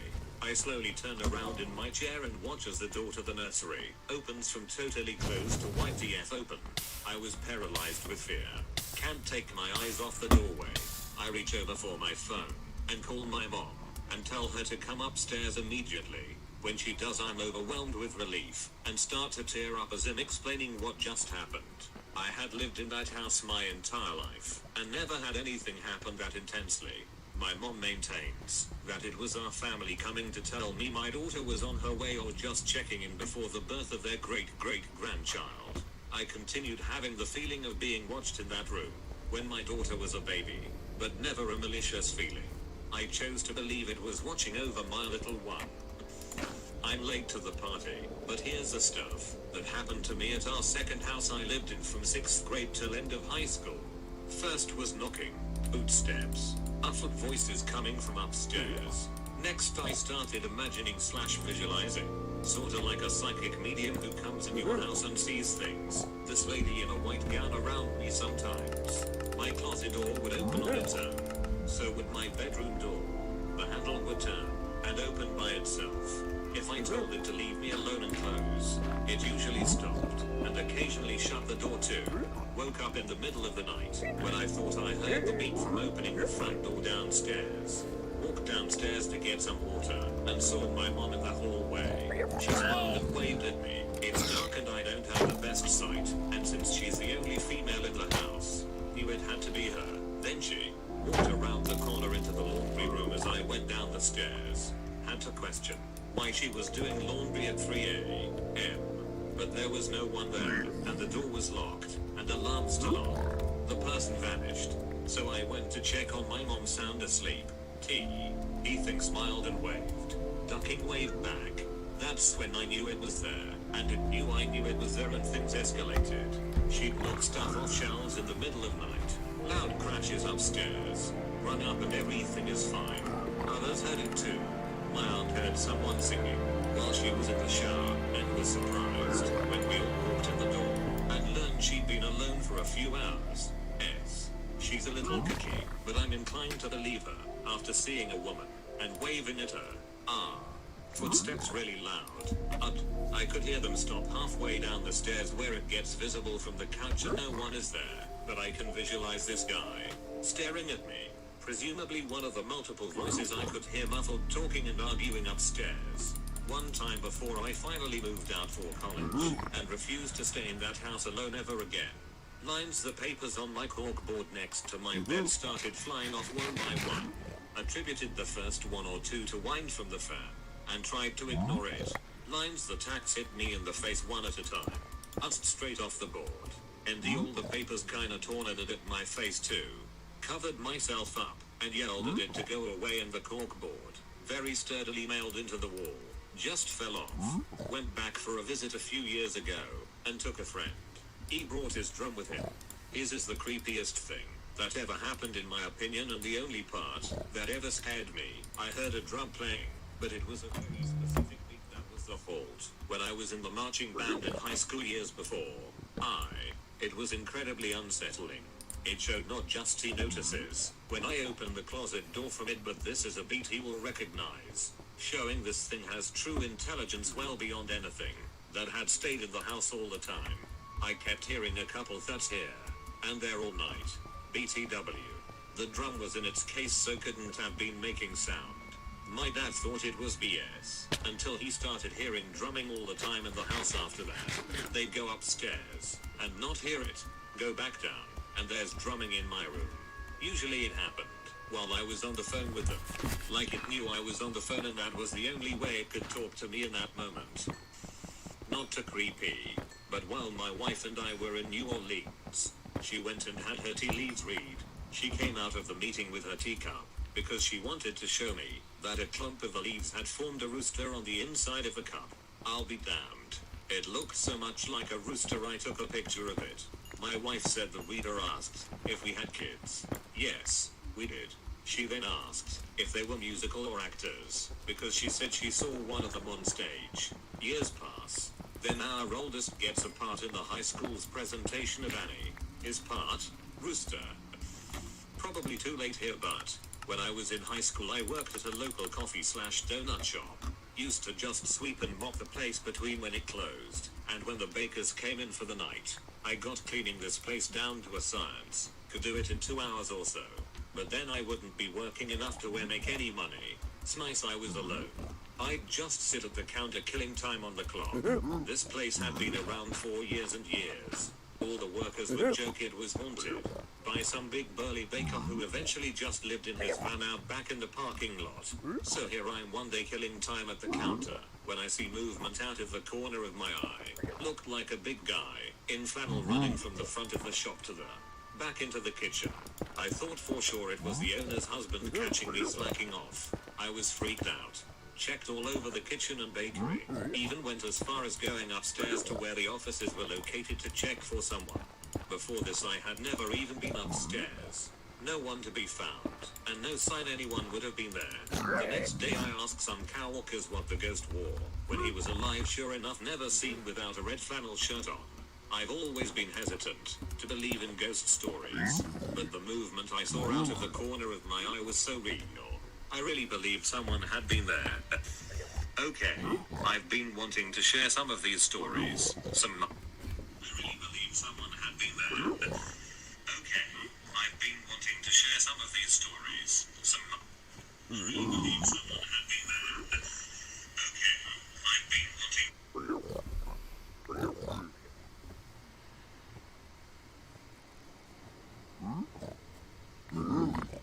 I'm obsessed with. Shut up.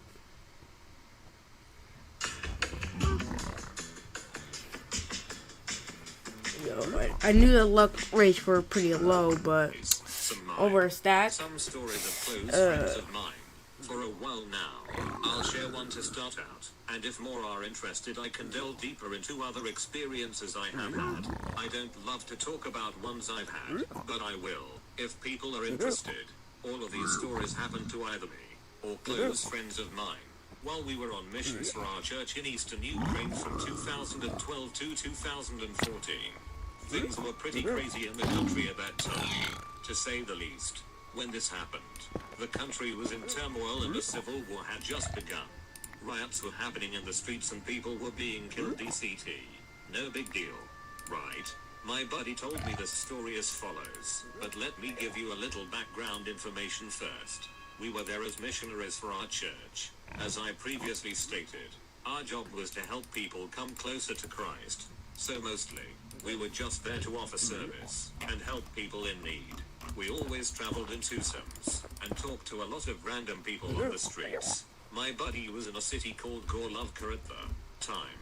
If you have a chance, look the city up. It is one of the scariest places I have ever been. It's dirty, with lots of homeless people and needles everywhere littering the streets. Yeah, you need a good pair of shoes there. I personally haven't spent much time there, but my friend was there for at least 5 months. Anyway, he and his friend are out on a cold winter day talking to people. They come across this old lady standing in the streets. At the time, we had this little pass out cards with a picture of Jesus on them that we could use to give people our phone numbers, invite them to come to church, and share a small spiritual message with them. They gave this old lady one of the cards and she actually invited them over to her house because she needed some service to be done. They agreed on a place and time and went over to her place a couple of days later. My buddy said that the minute they showed up to her apartment they felt really sketched out, like all the hair on the back of his neck stood up for some reason. They decided to knock on her door anyway. She opened the door and invited them in. They decided to go in, even though they both didn't feel that it was a good idea.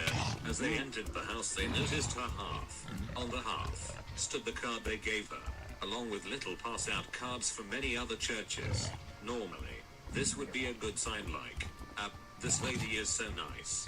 She must collect these cards and enjoy the messages on them. But this wasn't the case.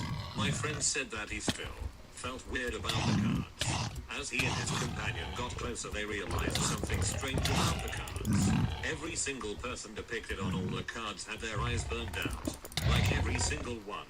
Jesus and all. Needless to say, they got out of there quick. Later that week they were at church and spoke to one of the long-time members there. They told him of the experience and he freaked out. He told them that the old lady had murdered her entire family, but had never been arrested for some reason. They were pretty freaked out, and cut all communication with her, even though she had tried to call them multiple times. A few weeks passed, and they mostly forgot about her. One day, they both woke up feeling very sick. They decided to stay in for the day to rest and recuperate. My friend woke up around 6 p.m. or so, and decided to go get a drink in the kitchen. This is winter in Ukraine, so at 5 p.m. it is already very cold and dark outside.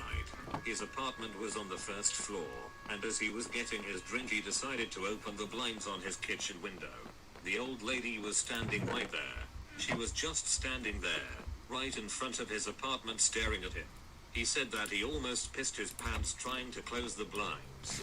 He had no idea how she had found his apartment, let alone how long she had been waiting outside. He went in and woke his companion up and told him everything. Now in Ukraine, all the apartment buildings have these things called domophones. It's basically just a phone on the outsides of buildings allowing you to call specific apartments. If people decide, they can buzz you into the building.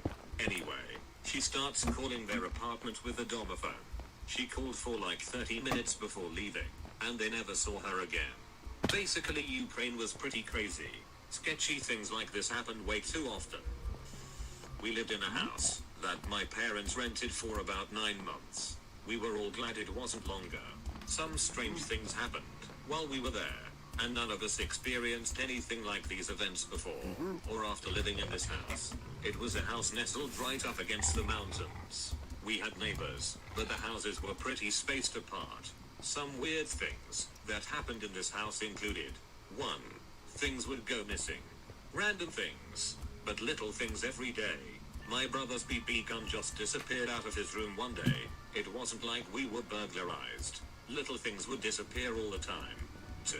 Both my brother and I would wake up late at night and hear people in the kitchen. It would sound like the whole family was in the kitchen cooking a holiday meal. Pots clanking, people laughing, food sizzling. Sometimes I'd even smell food.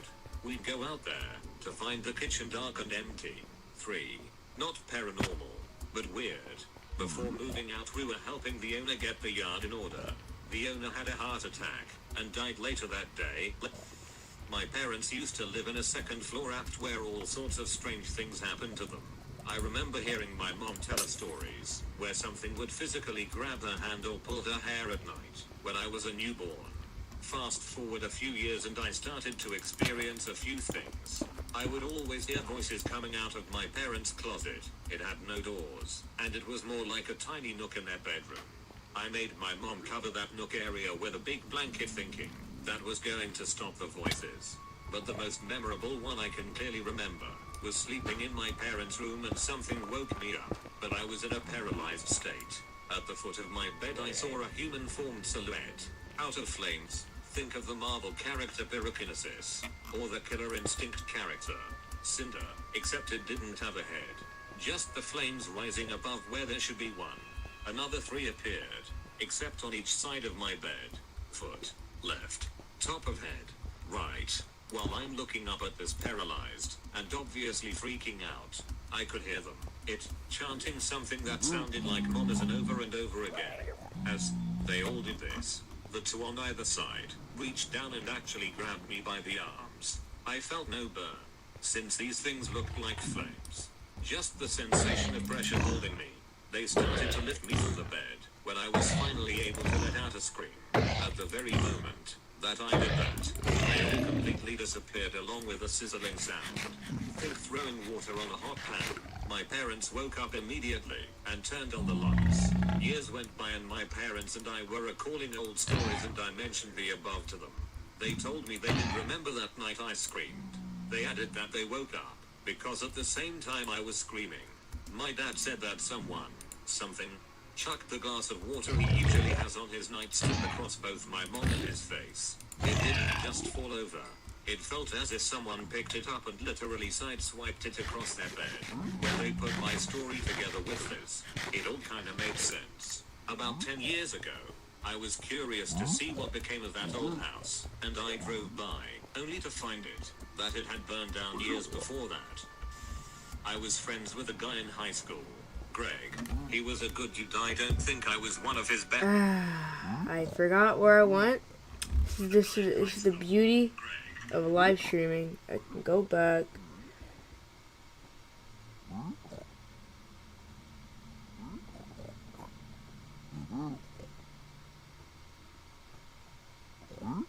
We called the police years ago. Now it might be important.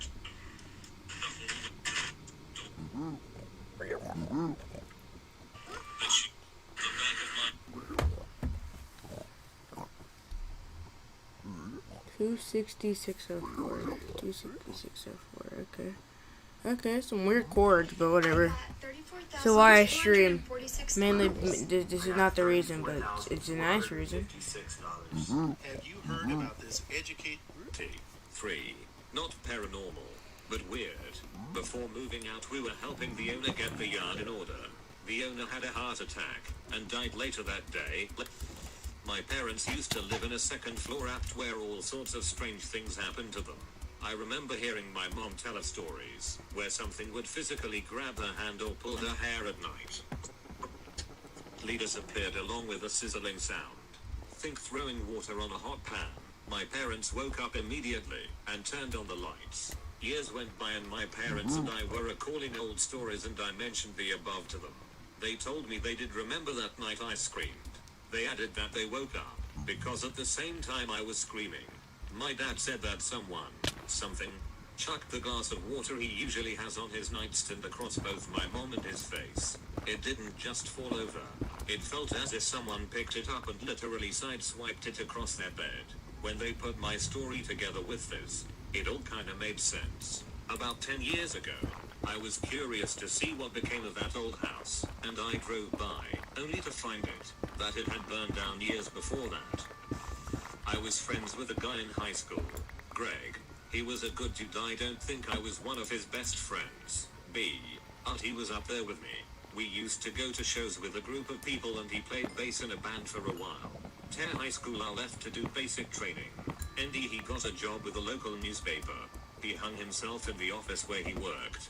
I returned home to attend his funeral. Night after his funeral, dreamed about him. I was in a parking lot at night. Greg walked up to me. I can't remember where he appeared from. Or if he just kind of appeared. He didn't say anything. Just kind of smiled at me, and then rolled into a ball. Like he was going to do a somersault and just sort of transformed into a spherical shape that seemed to have a lot of eyes and other body parts and just rolled off away from me. Sounds weird. It was weird. I never was scared of it. I never felt like it was anything other than him saying goodbye. My parents' house gave me a few experiences. One time I was in my bedroom and the shelf that was screwed into the wall fell. I figured it was due to too much weight on the shelf, but there wasn't much on it. When we went to mount it back onto the wall, we noticed that the holes in the screws had scraped in an upward motion. It was almost like it was pulled up and out and knocked downward, as some may expect from natural gravity. Another time, I was getting my shoes on to go to work at 4 in the morning. I was bent down putting the shoes on, and looked up to see a face staring at me less than a foot away. No head or body, just the face. The creepy thing is I recognized the face as a relative that was long gone, but lived on the property all his life. The way he looked at me was as if he was trying to just say hello. Still scared the piss out of me. Nothing is more intimidating than looking into a unusually darker than plain dark room. Shadow people have been a frequent encounter in my life, but none of my experiences with them have ever been scarier than when I was into night walking, where I go from my home and walk down this stretch of road that was 3 miles long. I'd always go to the end, do a U-turn and walk back. That was my exercise routine. As I was walking back onto the left side of the road, where the road was to my right so I could see oncoming traffic, and not be affected by incoming traffic. Just when I was coming about 10 feet towards my home, something off the corner of my eye made me glance over to the right. As I did, I noticed a shimmering, staggering shadow-like formation come towards me.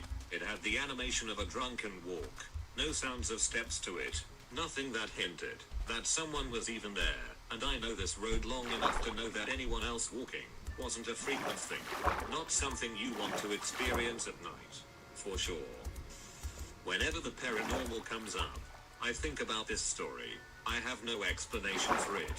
When I was 8 years old, my mom had a doctor's appointment about 45 minutes away, so she dropped me off at my aunt's house, so I could play with my cousins. We played for a while. Then my aunt asked for our help. She wanted us to help pack up the Christmas decorations in their boxes, then store them in the attic.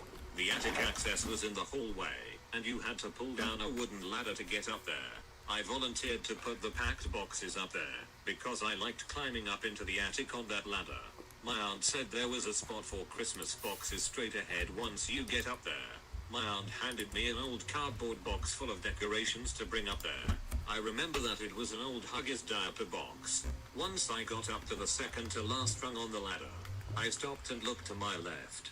There was a man up in her attic sitting on the air conditioning duct. He was wearing a tuxedo and holding a bouquet of flowers. His face was just sort of blank with no characteristics whatsoever. I was freaked out and asked my aunt if I could just leave the box at the top of the ladder. She asked me why, and I said, because there's a man up here. She got a brief look of panic, then told me to leave the box there and come on down. She closed the attic, and she quickly ushered me and my cousins across the yard to her best friend's house next door. She called the police and they came right away. They searched the house, but didn't find anybody anywhere in the house or attic.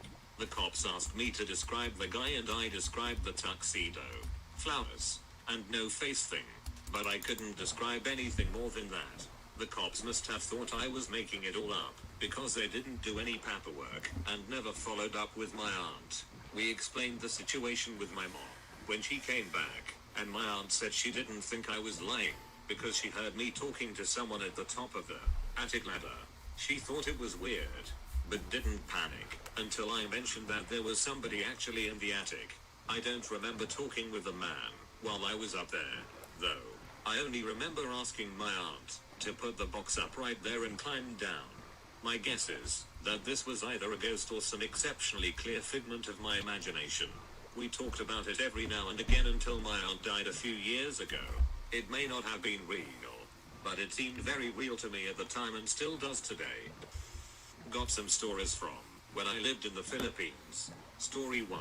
When I was in the Philippines during my childhood, 5 to 12 years old, I lived in an old 2-story house that seemed to survive even with the flooding and earthquakes. It definitely has that creepy old wooden house vibe. We usually sleep on the second floor. One night I woke up in an almost pitch black living room with barely any outside light slipping through. Everyone had left me downstairs. I stood up from the couch just to look around, when I heard someone crying. There's a lady sitting on the stairs crying, while talking on the phone. We had a rotary phone on the stairs, haha.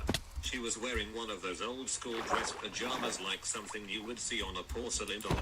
In my mind, I assumed that she was my aunt, so I just went back to sleep on the couch. It was weird, because who would she call late in the night? I just ignored everything, and I don't think she noticed me at all. Then next morning, I asked my aunt why she was crying on the phone last night. She had no idea what I was talking about. Now that I thought about it, it was something that my aunt wouldn't do. And to add to it, I didn't even see the crying lady's face. That was some experience. Story 2. This is something more supernatural. As I grew up in the Philippines, I became more superstitious with all folklores that they tell me. So one day, one of my classmates came to school with a morphed face. I have a very clear memory of what his face looked like, and I'm 100% sure he looked like a cat minus the fur, haha. It wasn't something you would get from an allergy attack. I would describe his normal face as having sharper features. With the cat face, he had a cute/smoother, more feline face. His story was that he was enchanted/cursed by a dund. Dund is Filipino for dwarf. They usually live in rocks, old trees, etc. That's why every time you pass by a suspicious tree or dirt, you would say tabi tabi po, which means excuse me coming through, I mean no harm.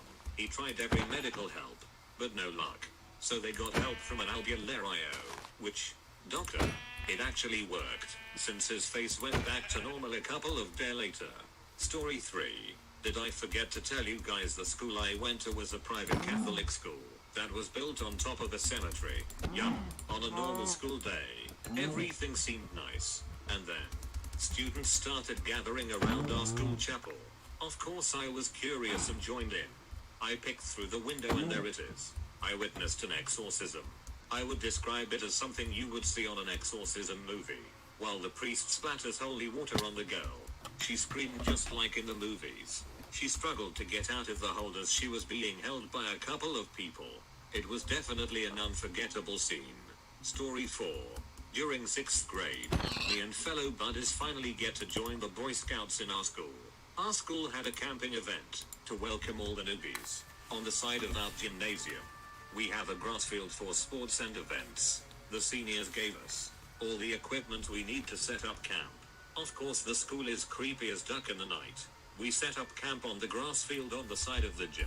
Everyone was having fun. We had a giant bonfire in front of the Minecraft in 5 gymnasium. hours. We played tag o' war against the seniors. It's very After the entertainment, tiring, we went but back to our tent. hey, Everyone just we're here now, socializing so because, well, might as who well wants keep to going. sleep in a night like that?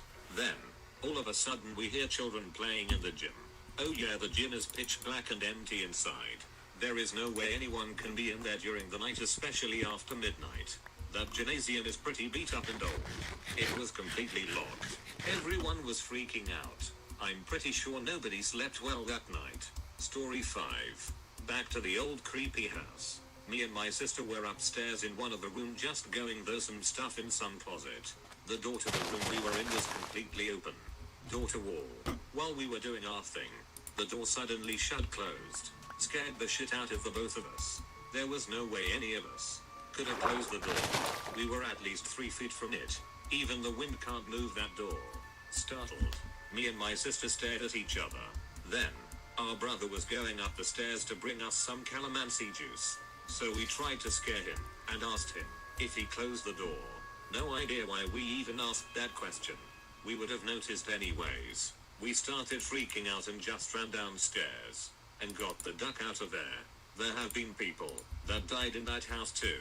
So, hopefully, you guys enjoyed my experiences. Some of them might not be that scary, but just the thought of it creeps me out sometimes.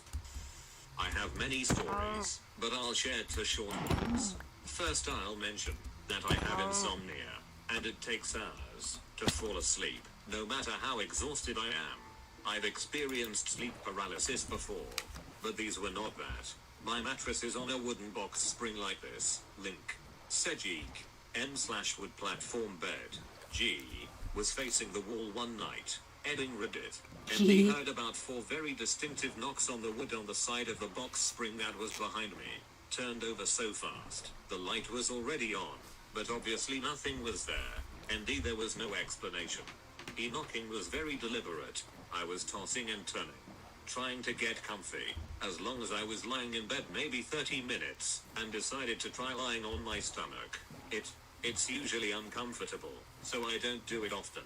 But it wasn't horrible, so I stuck with it, until I felt something sit on my back, and put its hands around my neck, and choked me. Its weight kept my middle body stuck to the bed, but my head/neck was being forced upwards by the choking. I tried to yell but nobody could hear the only noises I managed to make. Then it stopped. I flipped over, and I just sat up against the wall the rest of the night. Both nights sleep was extra hard to come by, and I sleep with the light on now. The moments of panic I experience in the dark, while searching for the light, are just not worth it. My dad used to rent a house. Side note, and come to find out my uncle's uncle died in the bedroom my dad had, and my bedroom was next to his. One night, I had an out-of-body experience. It was literally so chilling. I remember falling asleep as my bed was directly next to my doorway, and just laying there, as if I could see through my eyelids. I see a very beautiful bright white yellowish light in my doorway. So being curious I get out of bed, only to see me laying in my bed.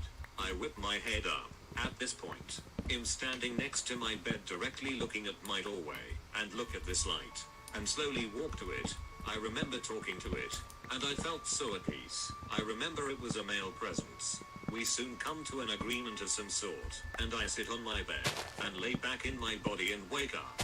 As soon as I woke up I remember what it told me, and I told myself I would always remember.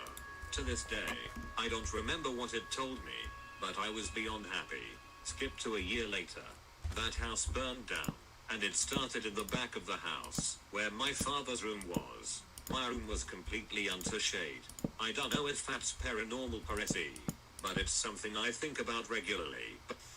I was around 15 years old, 21 now, and I was trying to fall asleep in my bed. It was about 11 p.m.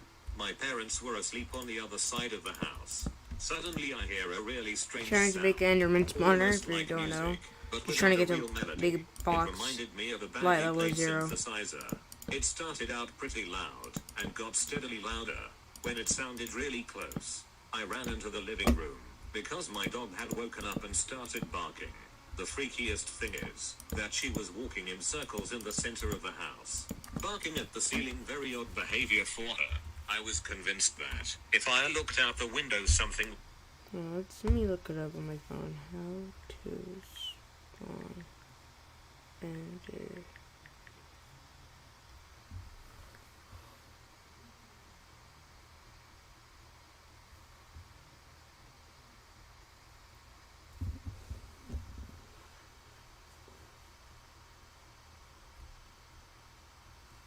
would be looking back, my greatest fear, so I just held on to my dog, and waited until the noises faded and eventually stopped. The noise didn't wake up my parents, and I was too scared to go get them.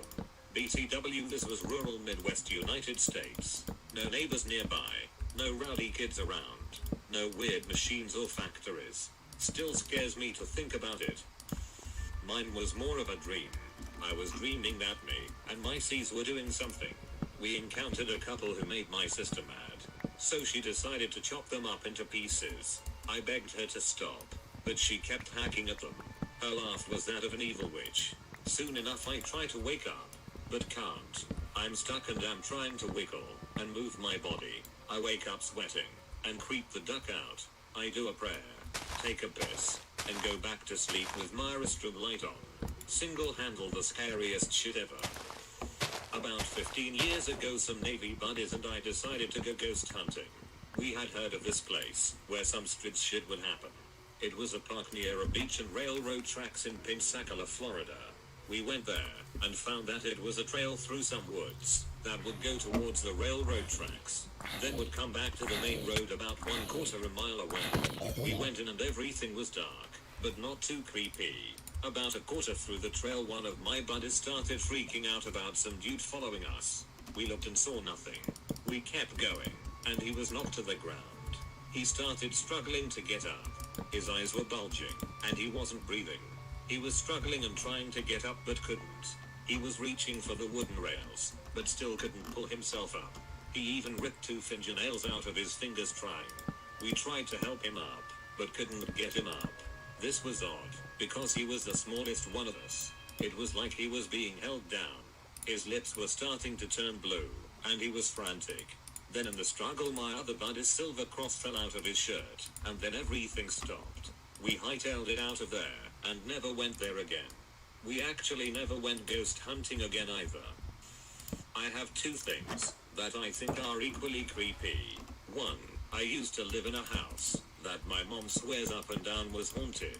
For context, we found out, after buying the house, that there were 2 very brutal murders that took place on the property and only one of the bodies was ever found. We had paranormal investigators come spend the night, and they got a voice recording of someone speaking softly in a room that was completely empty, and also a photo of a wispy orb of light that looked like a small person sitting cross-legged across from my bed. The guest room across from my room was supposed to be the most haunted, with the spirit of the mother/grandmother of the 2 women killed haunting the room. One night I went to go to the bathroom down the hall and the door to the guest room was left open. Before I could leave my room my dog jumped in front of me and started growling and baring her teeth directly at the open door to the guest room that nobody was in. 2. I was out late with friends one night, and going home from a party. Me and one of my friends were completely drunk, but the driver was sober. We got lost, and ended up going down some unlit back road. Just as my friend goes to make a U-turn, we see this old woman walking by herself right in front of the car. This is around 2 or 3 a.m. Weird, but whatever. Just as she gets directly in front of the car, she turns towards us, and starts walking slowly towards the driver's side of the car. The closer she gets, we realize that she has no eyes on me, and the other girl being drunk as hell. We start yelling. When the woman hears us yelling, she starts smiling. My friend drove around her and peeled out. My husband and I live in the countryside. We like going for walks in the evening after dinner. Early 2015 we were doing our runs, and turned to our street. We saw a pure white dog run down the street. My neighbor was on her porch, and asked what hell it was. It looked like a dog, but you can tell it was not a normal. We just said it could have been a stray. In late 2015 we were running again. We ran up the street passing a man walking his dog. Up the street we go, and turned on the next street. Halfway down the street we saw the same dog, except it was bigger, and it looked at us, and started to chase us. We ran back on the street with the dog walker, and walked behind him. He turned on the same street and the dog was gone.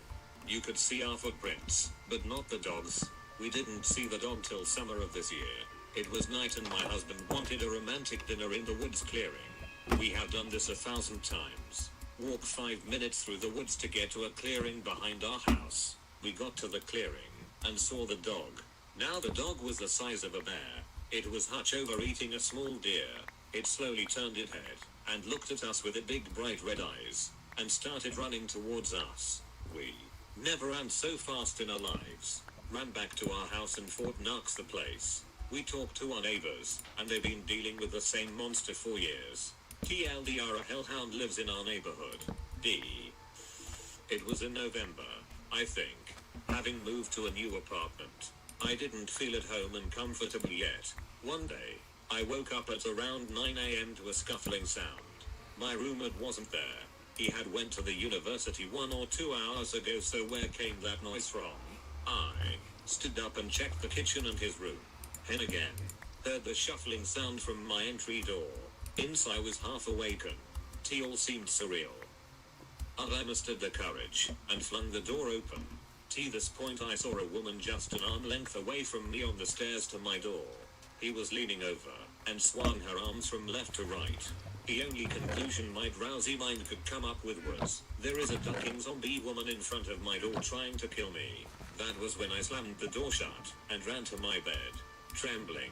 When the adrenaline rush came to an end, I realized that it was most definitely just a neighbor cleaning the stairs. I felt like an idiot after that. I'm kind of late to this post, but this happened a few weeks ago. My roommates and I had all gone out of town together for a weekend. We come back on Sunday to find some things missing. One of my roommates had bought a jar of honey the week before, and I had bought a thing of waffle syrup. We come back to find both of the containers almost completely empty. We also have this banner hanging in our living room, which was now partially torn down, and hanging by only one pin. I was with my roommates all weekend out of town, and the only way to get into our 4th floor apartment is a special key fob. I honestly think someone is ducking with us, and I'll find out like a year later when one of our friends finally spills the beans. I'm just really unsure how anyone would have gotten in, which makes it strange and possibly paranormal. Nothing too scary, but I thought I'd share nonetheless, because my roommates and I are just so confused. I was hanging out with a friend at a relatively deserted stretch of road by a straight. The road is a long one with a staircase at one end, leading up to some blocks of... Okay. While we wait here for mobs to spawn, because I just want to get one ender pearl, get to the end, get to the stronghold, and then from there, we'll make more plans, but I just want to get one ender pearl, so I'm waiting for a freaking enderman to spawn.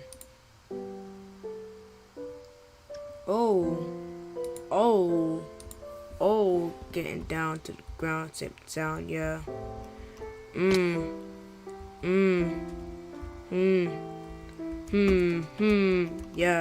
Yeah, let's go. Woo! Yeah. So my name is TheRealMXG. Already know that my bars are too clean. Yeah, they so sublime. So I don't have anything, bro. I've been streaming for forever.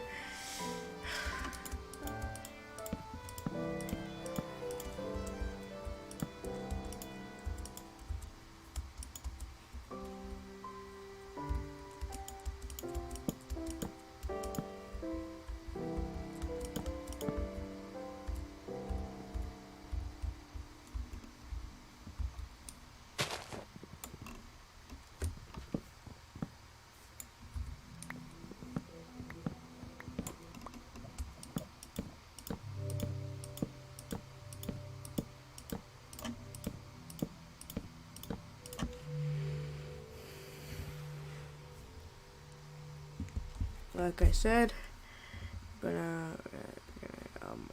gonna picture this. We're gonna put this on the side of the screen, and I guess we'll check the stream stats.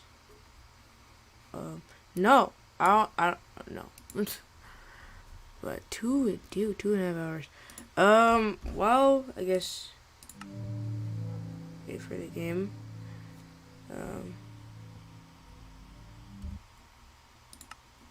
Get to escape, and wow, yes, you know, the music's kind of fire. We gotta put it down a little bit. We're gonna react to some videos, I guess, while waiting for these. I was being a stubborn brat, and also, because it's been taking forever, legitimately like forever, for these stupid mobs to spawn. So basically,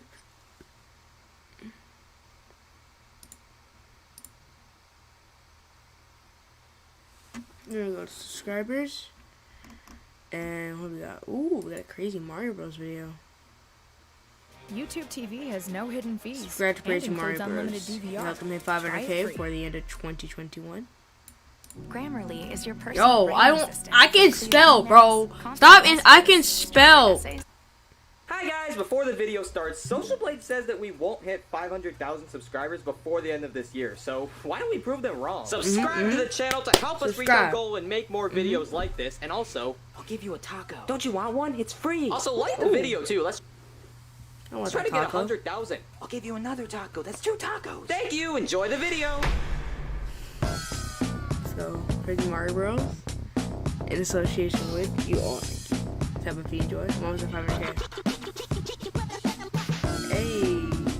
Hey guys, did you miss me? Hey everyone, it's me, Bowser Jr., and today we are going to be playing Friday Night Funkin' again. You guys managed to get the last video to 500,000 views, and because of that, I want to reward you guys. So I wanted to answer some of you guys' comments, because a lot of you guys had some concerns about the stuff that we didn't play in the last video. So without further ado, let's just get right into the game, and let's go to story mode. And now we're basically going to be talking about something, because a lot of you guys in the comments said that we didn't play week 7, but I didn't see week 7 when I played it. A lot of you guys were saying that it was on Newgrounds though, so now I'm on Newgrounds, and now I'm gonna go all the way down to week 7. There we go, and we're going to play.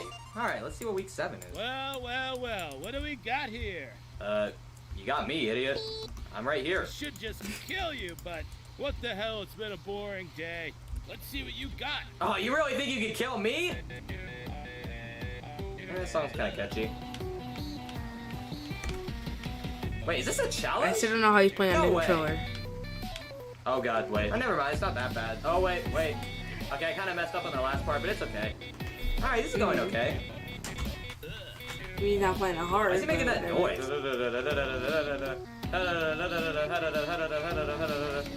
Guys, did I get the song down? I think it's a pretty good singer. Oh, miss it. Hold on.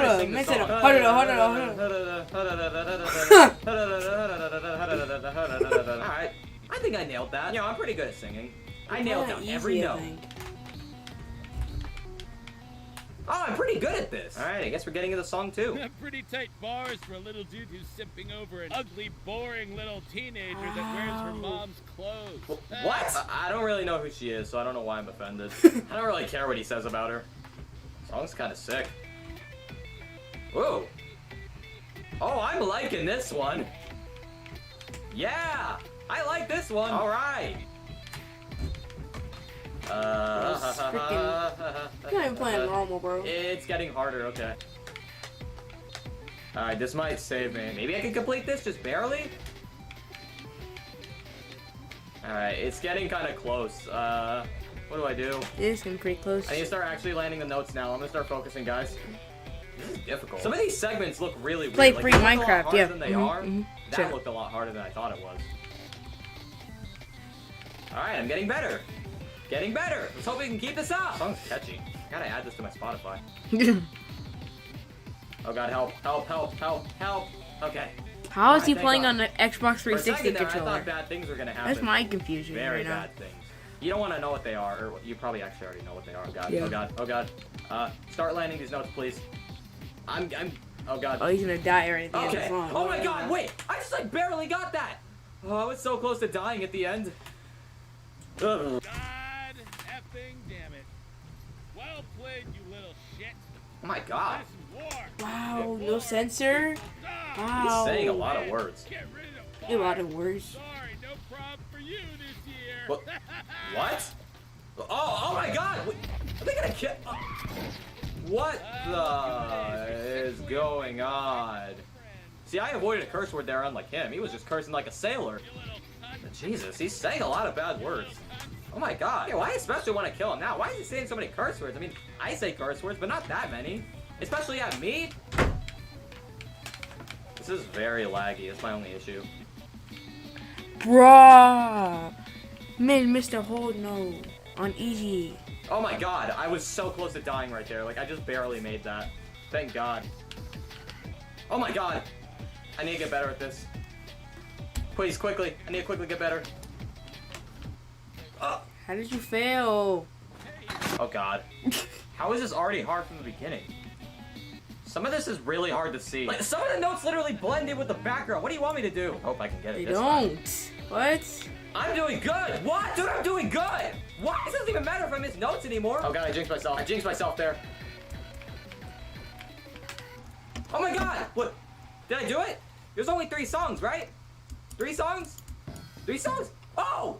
Alright, I did week 7. What is going on? I guess these are the end credits. Well, anyways, we actually did week 7. I did what you guys asked me to do. Alright, so now we're gonna move on to all the mods that you guys told us to play. All these mods were suggested by our Discord server, so if you're not already in there, then make sure to go join. It's a fun place to shameless talk with other plug. fans, and sometimes we do things like this where we use you guys' suggestions in a video. So, first we're gonna be playing the Tabby mod.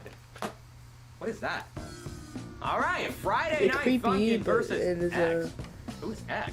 Guess we're just gonna zombie, get into but the that's game. pretty much I it. don't know who X is. We also don't know who Tabby is. Why is it called Tabby mod? Alright, I guess we're gonna play against Curse. At least he only has 2 songs. Alright, let's get into this. But why are there so many different names? I mean, there's X, there's Tabby, there's Curse. Like, who?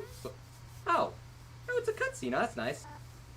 Wait, I didn't say that. I didn't say beep. Okay, this cutscene seems kind of weird. I'm just gonna skip the whole thing. Let me skip. Oh, wait, is that who we're looking for? Is that Tabby? So, we finally meet after 1 year of hiding. Wait, 1 year of hiding? How did you hide for 1 year? I mean, whenever my dad yells at me, I'm able to hide for like 30 minutes before he threatens me, but a year? Before he How did threatens you hide me? for a year? Skip the cutscene, let's skip. Oh, we're already in the battle. Okay. Now, I am liking the way this is sounding. Sounds pretty catchy. Oh, wait. My controller's not even working on this. Okay, so I'm just gonna bring my keyboard down here since for some reason a lot of you guys wanted me to do keyboard anyway. I mean, what's the problem with the controller? Anyways, for some reason my controller doesn't work with this game, so I have to use a keyboard anyway. Alright, I'm liking the way it's sounding. Alright, I'm doing good. Oh wait, I messed that part up. That part's kind of complex. I don't have to do that, do I? Okay. I did kind of rough on that one. This is catchy. What is this? This zombie running up on me. Okay, I'm getting a little bit There's rusty, still but no it's freaking okay, it's oh, okay. no Let's talk really creepers, quick no about, Enderman. what that character's supposed to be. Like, is he just a really deformed human, or what? Oh, I got it. I got the first song. Cool. Now, just one more song to go. Don't overpay Hey, for camera stop gear. spamming. This tool can save you money. It's a browser extension. All right, let's get the last song done. Huh. Boyfriend doesn't really look that confident. Looks kind of worried. Like he's mad, but why is his mouth closed? I thought he'd be like, you know, more confident. Oh, all right. I'm liking the way this song is sounding, actually. This might even be better than the last one. All right. I don't know how he's doing the thing on the left, though. That is a lot of notes. Oh, God. Okay. Focus, Junior, focus. Focus, Junior, focus. Focus, Junior. All right, Junior. You're getting better. You're Yeah. close, but just Didn't don't play worry about Tabby it, Junior, mod. okay? Don't worry about it. I mean, I did play it, but I didn't record it for a video. Oh God. Luckily, I still have a little bit of mental memory to remember, so I think I'm fine. We can do this, guys. How is he doing all that? That's crazy. How am I supposed to be able to do all that? You can't compete. What? What did you want me to do? I don't even think this is possible. Who knows what could happen here? There's only It's one way not to find easy, out. Gotta go. Junior. Okay, never mind. I'm playing a different mod. I hate you guys. Next up, we're playing the what pack?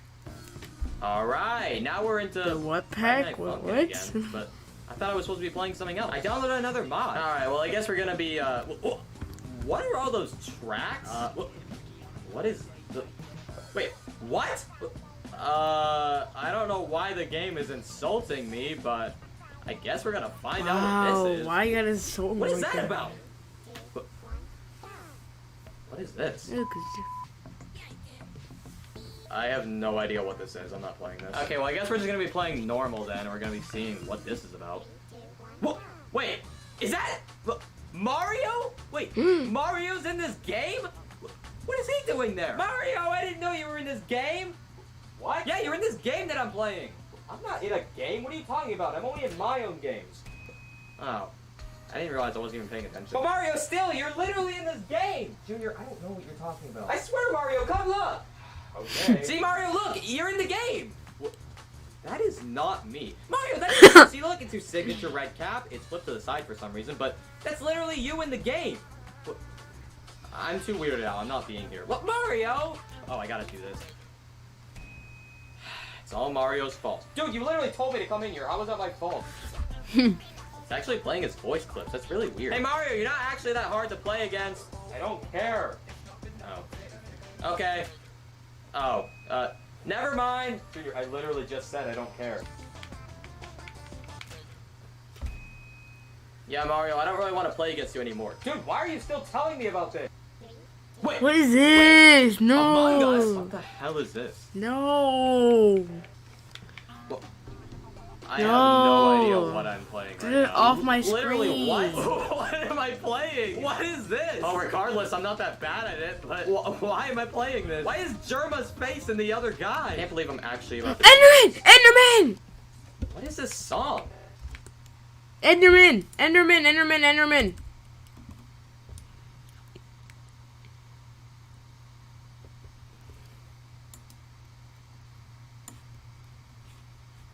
Oh my god, it's almost daytime. I need to get down right now. Go, go, go, go. Follow. I don't even freaking care at this point. Throw the doors out. Yo. No, no, no. No, don't run away, Enderman.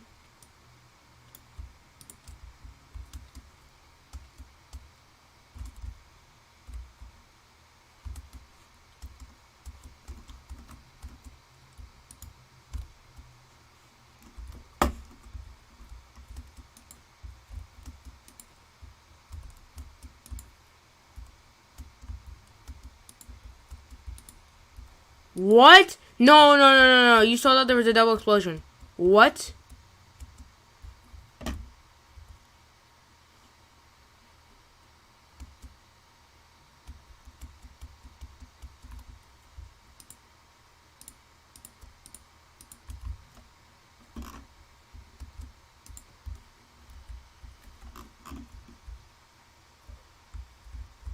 Stay there. Come on, Enderman. Yes, go down flat surface, flat surface.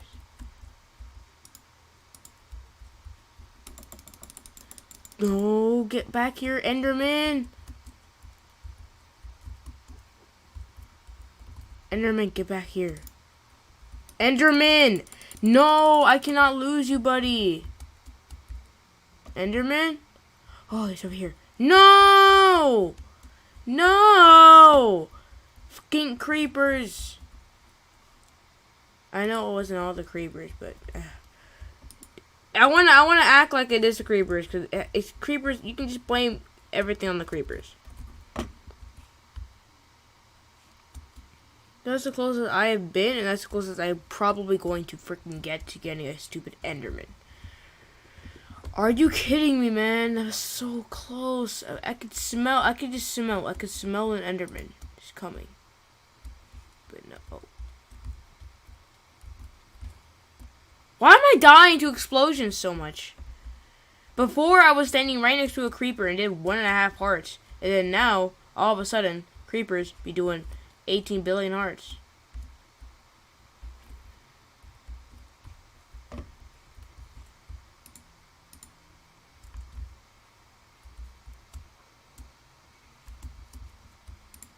Seems a fail anyways.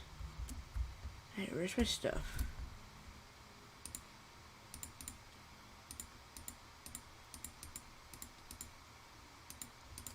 What is hitting me?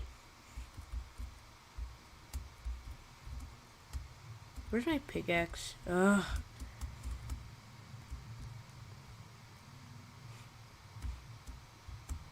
I didn't hit you, buddy. We're gonna go back to sitting on the pillar of the pillar of despair. Honestly, I'm gonna be honest. I was gonna say pillar of happiness, but it's kind of the pillar of despair. I've been just waiting for a freaking Enderman to show up. Enderman shows up, and then every single mod in the entire game is like, "Hey, yo, bro, I'm sorry, but this Enderman ain't yours. Kind of ours." I guess we're gonna go back to freaking reacting to videos that are, I don't know, they're like half safe for work, I guess. Why did I actually beat that? That was really weird. Oh, well. At least this is normal Pico. Wait. What is that, cow? Oh, this is the Polish cow meme. Cow. Huh. I actually want to try to play this now just for the meme. Wait. Never mind, I suck at this one. Wait, am I Diddy Kong? Wait, guys, I was Diddy Kong right there. This is awesome. This pack has too many references that I don't feel like understanding. What is this? Now we have Luigi. Luigi sucks too.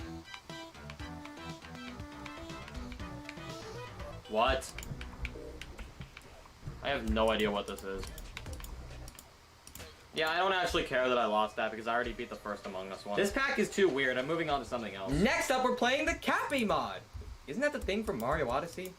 Alright, we're back in the normal game again. Maybe this one has different characters, though. Alright, let's play against Cappy, but he has 4 tracks. This is gonna be hard. Alright, well, let's just get ourselves into it and see if it's even possible. See if it's possible. Long time no see. Bro, you're Dude, I have playing no on idea easy. what you're talking about. I've literally never seen you before. Bruh. Song's sounding pretty good. I could probably groove to this. Oh! Whoa! I like this one. Might not be that good at it, but I'm jamming to the song. I don't think this can get old. It's very well made. Oh, he's actually on a real DDR board. I remember playing that. Start creating with Voice Mod. Sound how you want to be heard with custom voice avatars. Why is this impossible? How?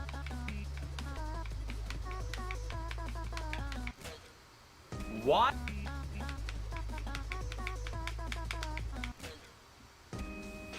How do you guys even play this? What the heck is the tricky mod? Oh What no. even is that? Alright. You played the tricky mod. I don't know if we can beat this on easy. Is that the chicken dance song? Okay, my controller doesn't work with this game, so I have to use the keyboard again.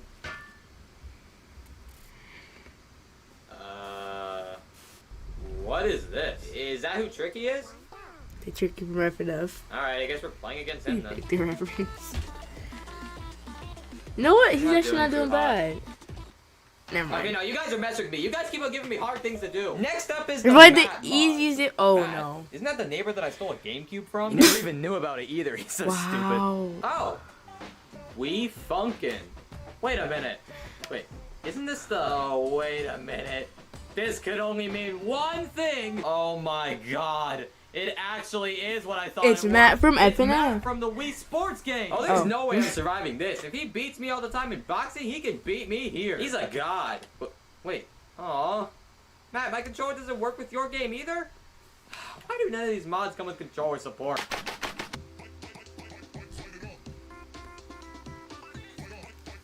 What the heck? Is this a reference I'm supposed to get? It's kind of slow, guys. Sorry.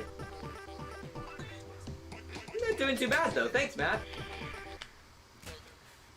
See, you guys wonder why I play with controller, because I keep doing this. Stop telling me to play with keyboard when I'm not even good at it. Well, literally, what am I even messing up? Is this thing glitch? I'm not even messing anything up. What am I even messing up here, guys? Please tell me. I don't understand what I'm messing up. I missed like 3 notes. How did I die? Guys, watch this. What? I missed 1. I missed 1. Oh my god. I missed 1. I literally missed 1. I actually missed 1 note and I died. How does that even work? You guys notice that I'm literally getting notes and yet I'm still losing? I literally got those notes and I'm still losing. How am I losing? I'm getting the notes. I'm literally hitting them. Okay, guys, please tell me what I'm doing wrong in the comments, please, because I swear to God, I'm literally getting the notes and it's still counting them wrong. How does that work? Tell me in the comments what I'm doing wrong, please. I swear, I don't even know what I'm doing wrong. If you haven't already, subscribe and leave a comment. Also, like the video, it helps us out a lot. We're almost at 500K. So the second to last mod that we're playing is the witty mod. I mean, I'm pretty witty. I got a 62 on my last science test. Then my dad got mad, so I don't really know if I'm that witty. All right, Friday Night Funkin' versus Witty. What the heck? He's got a bomb on his head. All right, we're gonna see what's up with him. He's literally a bomb on his head. How'd he do that? Let's hope that at the very least my controller works with this. If it doesn't, then I'm gonna be very upset. Seems like all the ones made with Cade Engine kind of have that. Whoa, what's he doing? He's doing some weird stuff. Ah, this sucks! Why did none of them use the controller? Oh, this is kind of chill. Oh, it's kind of relaxed.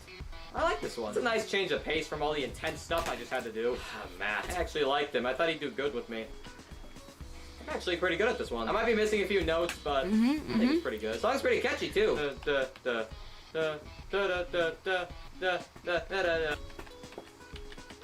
So chill. I like this one. I really like this one. I still don't understand why there's a bomb on his head, though. Like, what's up with that? Because it's a bomb! You got a bomb on your head. What's up with that, dude? I don't know what you're doing with that, but, stop it or something. Get a new head. It's kind of dangerous. Somebody could light you on fire. I see how it is. Yeah, that sounds like something he would say. You're really pushing my limits, dude. Why does he... Stop saying that, dude. Stop talking. Well, how about you go die in a ditch instead? Whoa! Whoa, man. Whoa, that's kind of mean. Woody, what's up with you, man? I mean, I know we just beat you, but you don't have to be like that. But, dude, you gotta stop talking like that, man. He's just gonna go against us harder. Don't make me do this. Do what? Oh, God. What's gonna happen now? I still don't know how I was playing Witty mod on the 10th. Is that the tornado alarm? Like a week ago. Oh, God. This isn't gonna be hard, is it? Probably longer. I just don't know. It's not that bad. With enough mods. Oh, my God. Hey, oh, I'm liking this. I like the song. And we're duetting a little bit. I'm not really chipping in that much, but I'm still chipping in, so it counts as a duet. Oh, God. Do better, Junior. Do better, Junior. Do better. Do better. All right, all right, all right. Let's finish this up. I don't know if this is the end of the song or not, but I hope it is. All right, Junior, get better. Get better, please. Oh, God. Is that it? All right, that's it. Cool. How many more songs do we have? Good job, Junior. Whoa. What is going on? Oh my God! What is he doing? Did he just... What the heck? What's wrong with him? Enough. They've taken all I ever had. Dude, all I did was beat you in a freaking rap battle. Chill out, bro. I've been doomed into an endless cycle of running and hiding from things I can't control. Dude, you're being over dramatic. I think you need a NyQuil or something. Curse you. Curse you and the filth that brought you in this world. Boyfriend. You are actually ruining things here. Stop saying things that are gonna make him beat us up. Oh, God. Well, girlfriend looks really scared. Oh, my God. What? What the? I wasn't prepared for that. The fact that girlfriend looks scared already put me off, but that? You guys want me to beat that? Guys, I can't play this. Well, the last mod we're gonna be playing is the Agoti mod. What? A goatee? A goat wearing a tee? That sounds like the coolest thing to ever exist. Ooh, this is a pretty cool loading screen. Oh. Alright, the music's kind of loud. Ooh, alright. Beware of clowns. Wait, what? Friday Night Funkin' versus a goatee or a gottee. I don't know. Man, he looks kind of cool. Maybe this will be interesting. Alright, let's play. I got this tea. looks cool. I got Story the mode. tea. And let's play against, I can't even really tell what's going on. I guess we're gonna play against the goatee. Standard, flip, chaos. I don't really know what this means. I'm just gonna select standard. That's probably how we're supposed to play it anyway, so we're just gonna pick standard. Let's fight against the goatee. I'm gonna say a goatee. It's just kind of more easy. Ha! A goatee. Okay, I give up. Ha! This is new. Boyfriend, you're an idiot. Welcome, inmates. It's been a while since I've seen some new ugly faces. Hey! I am not ugly, okay? I brush my teeth once every 3 weeks. Or faces What? in 3 general. weeks? Oh, that explains it. Wait, no it doesn't! How was the fall here? I'm surprised someone as small as you didn't break anything, let alone cry. Dude, I never cry! Unless you're counting that time that they gave me mint chocolate chip when I asked for vanilla. Ugh, that's weird. I hope you have better insults than that. I didn't even insult you, man! Wait a minute. So that is what boyfriend was saying. Wow. Because we're all gonna be here a while. A very long one. Alright. I'm liking how this is sounding. I don't know about this though. Because if I suck at it, then I might not even like the song anymore. Wait, how can I tell how I'm doing? I can't even see the progress bar. Now I'm never gonna know if I'm doing good or not. I think I'm doing okay. And luckily the song is catchy too, so it's all good. Not doing too bad today. Thank you, Agati. You're giving me a break. Although I hope it doesn't turn into witty where, you know, things get really crazy at the end. Guys, don't tell me if that's what happens, okay? I'm liking this one. Alright, first song over with. I don't know how many there are, actually. Not He doesn't bad. know yet. You managed to last through the That's first every song. mod. Yeah, I mean, it wasn't that bad. You know, I liked the song, I liked the rhythm. What could be better? Looks like imprisonment won't be boring after all for you. Wait, since when was I in prison? Is that what this mod is about? Look, I know I stole a Butterfinger from Dollar General, okay? What's the hoopla? Right, probably should have told you. You're in the void, my own special prison. What? Ironically, the only way out is by rap battle, and that is the weirdest strategy I've ever heard of. Imagine getting arrested for murder and the way of getting out is rap battling somebody. What? These people are corrupt. Funny, right? But that's highly ill-advised. And I don't want to know what she has plans for next. You had to push it, huh? Well then, little midget man, I hope you'll make it after this. Boyfriend, you keep saying things that are getting us hurt. Oh, pretty chill song. Come on, at least I can actually see the progress bar now. I don't know where that was last time. Not too bad. Just gotta focus, Junior. Keep concentrating and you could do this. Could be one of the only mods you beat today, who knows? Righty, we're almost to the end. We can do this, guys. We can do this. Alright, did we do it? Alright, cool. What is he doing? What is this? Oh no. Things aren't gonna get crazy again, are they? Oh god. This is his last straw, isn't it? Hey, miss. Good job, Junior. He seems angry. Hold on, guys. Hold on. Wait for me. I like the song, but I'm kind of intimidated because it's going too fast. Halfway through. We can do this, guys. Notice on the top there's a bar, so that'll tell you where we are in the song. Oh, no. Wait. Wait. Guys, what? My game just crashed. My game really had to crash in the middle of that? I was doing so good. I hate my computer. Second time's a charm, hopefully. Don't crash on me, okay? Not deal with any more crashing. Too much for me. Too much. I can't do it. Wait, this is a lot harder than I remember it being. Wait a minute. Was I playing the wrong song the whole time? I was playing the wrong song. Okay, I'm just gonna reattempt this one then. Yeah, I was playing the wrong one. How did I not even notice? Alright, I'm just gonna play this one, and if we beat it, then we beat it. What can help you take advantage of today's low mortgage rates and save Oh, money? I'm 13, bro. Chill. I ain't grown yet. Why? It's always when I replay them that I get worse. This doesn't make any sense. Shouldn't I be getting better? Well, no. No. Don't crash. Don't. Why does my thing keep crashing? You're telling me that earlier I could have had it if it didn't crash? Okay, third time. Let's hope this works. Please let me do better. Oh god. I forgot how difficult some of these segments are. Guys, I'm scared. Why? Why does it keep on crashing? Junior, can you shut up? We got a disturbance call. I'm sorry, Iggy, but this game just isn't fair, okay? My game keeps on crashing when I'm just trying to play it. My crappy PC. Wait, so your game is actually crashing? Yes, it's crashing. And you're not just saying this because you suck at it? Iggy, I don't suck at anything, okay? Well, it seems like you suck at all the other mods you played. Okay, maybe I do. Well, I mean, you're not still recording, right? I mean, I can just cut this out of the video. Oh, well, here. I have a funny thing that you can do. Okay, that can work. Junior, I didn't even say anything. Oh, what do you want me to do? Okay, just pull up a YouTube video and just show it to Oh the my screen and God. pretend like you beat it. Okay. Whoa, guys, this is really difficult. What? Oh no. Oh wow. Hey guys. Hey look. I beat it. Yeah, Junior. You beat it. You beat the Agati mod or whatever. I mean, isn't there one more song after this? Yeah, but I didn't really feel like doing it, so I don't really know what to do about. Iggy, I beat that, right? Yeah, you totally beat it. I'll see you later, Junior. Hello, Pete. Alright, see ya. Man, it was fun playing all those mods, even if I didn't really beat any of them properly. But it was still pretty fun to play, you know? And I really appreciate you guys watching this video. It means a lot. So thank you guys for watching, and if you want more, then make sure to like the video and comment whatever you want, you know, just... Wait, Iggy? Oh, what's up, Junior? What are you doing on the laptop? Oh, nothing, Junior. Just sending the footage from this video to our friends so they can see how bad you are at Friday Night Funkin'. Oh, wait, what? I don't suck at Friday Night Funkin'? Get over here, Iggy! Oh my god, I'm gonna kill you! Wow. Dang. Mitch got beat. He got beat. Bro, I've never seen somebody get freaking beat so hard.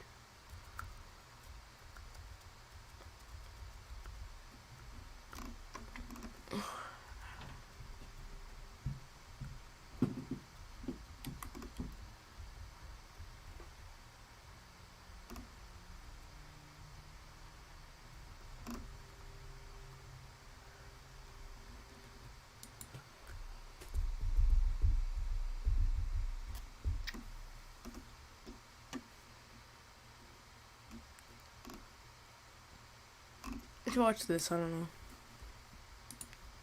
Waiting for Enderman. Okay, gracias. Yo, what's up, everybody? It is Jester, and we are back for the inflatable. You guys absolutely loved part 1, and everyone wanted us to turn this into a slip and slide.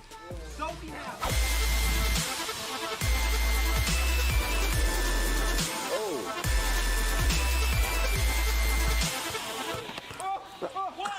Bruh.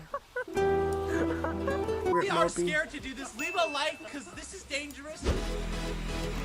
Oh, damn, y'all y'all sus.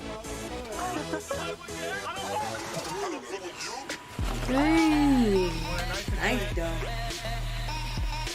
What the fuck is that? There's gonna be a lot of memes from me. Oh god. Oh, that's nice. Oh, Euroed.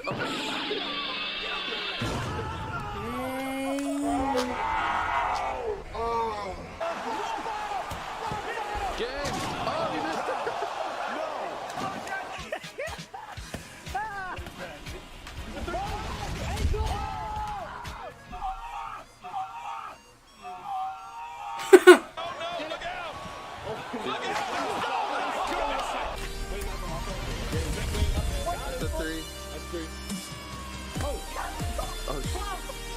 You spawn Enderman.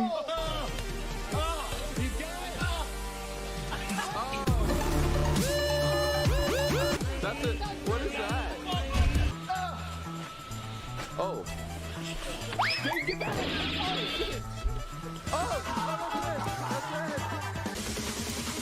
Come on, Mo.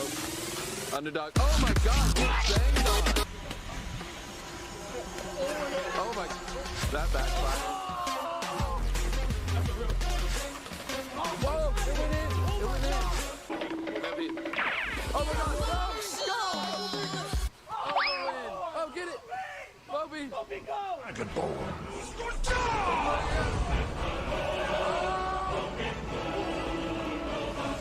Moby, shove it. Good, good block. What the hell is this? Moby, get up. This is gonna get very physical. Oh, there's a quick 2. None of them spawn. A quick 2 for Louie Lou. Oh! 5 failed. Okay, he, oh, quick finesse for 2. Oh my god, in for a 3. Bang! So close, but no cigar. Here we go. Cash is using his strength. It's grown man, Super Saiyan. Oh my god, Jessica. What is that? Oh no, Zach is using his strength. He is just bullying this kid. Oh my. There's no. Okay. Oh, it's a good D. That's too much. He's gonna goaltend. Wait, don't got him. Insert the spin. Oh my God, Moby's gonna run away. Oh no. Oh my God, Moby. Yes! Slithering. Watch out! Watch out! Watch out! Watch out! There you go. Jason's, I'm gonna go one more hour until what is it? I'll go until 10:30, and then after that I'm done. That's what you call a sliding closeout. Oh my God. Here yes. we go. And that is James. Slippery. Excuse me. I saw it off, James. That was off. That was. Hold on, guys. Be right back. James is not. Oh my God. Oh, with the trick tactic. Is that Didell or is that Grayson Allen? The spinner.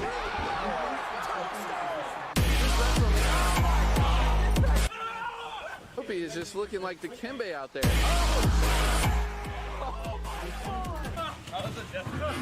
Oh. Oh my. Oh. No, there's no. Ah! No, look out! Look out! Oh my goodness! Somebody better check on him! He's done for. Oh my God. Oh my God! No! For only 10 cents a day, you can help this poor child from mopey abuse. Hashtag stop mopey abuse. Oh. Thank you guys for watching the video. If you want to check out the first inflatable basketball video, click up in the top left. If you want to watch a slip and slide on a real court, you can click top right. Click down below to subscribe. Everyone in the group made videos. I hope you guys enjoyed this video. Make sure to leave a like rating if you did. And check out the videos and peace.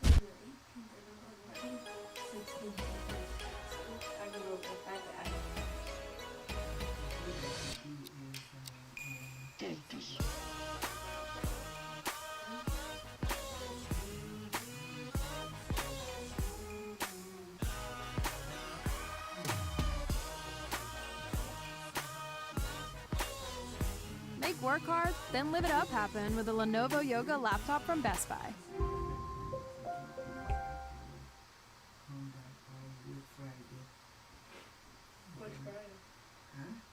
Friday what day? T-Mobile is upgrading homes across America with fast, reliable, high-speed home internet. Stream, learn, or work all at the same time. Introducing T-Mobile Home Internet. No hidden fees, price hikes, or annual contracts. For only $60 a month, with Wi-Fi equipment included. A real choice in high-speed internet is finally here.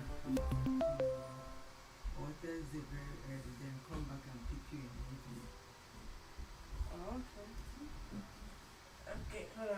I'll talk with Micah and then I'll see.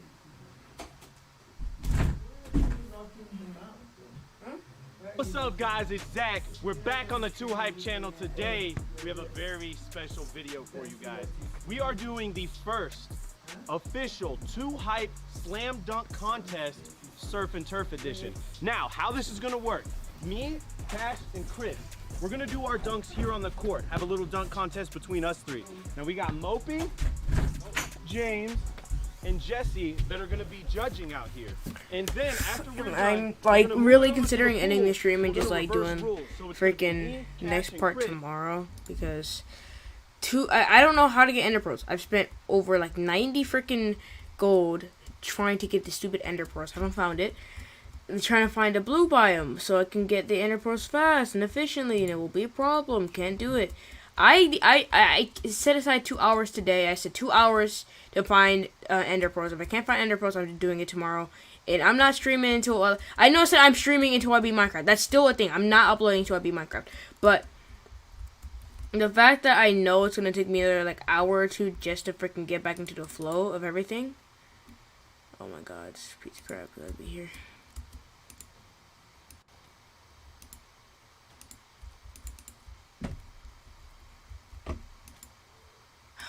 Whatever.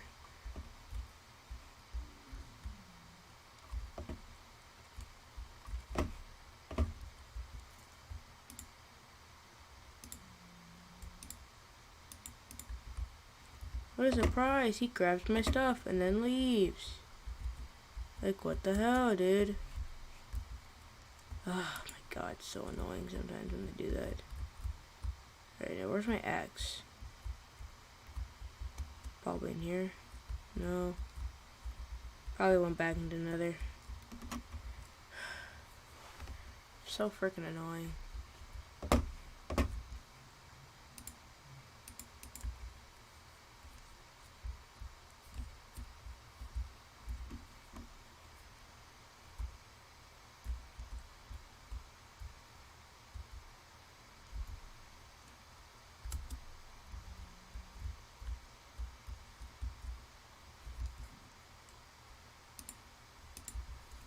Before I go, I need to get my armor back. I need a clear pathway.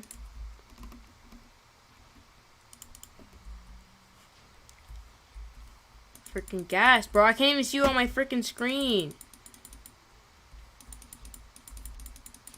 Nobody likes you, gas. Dang.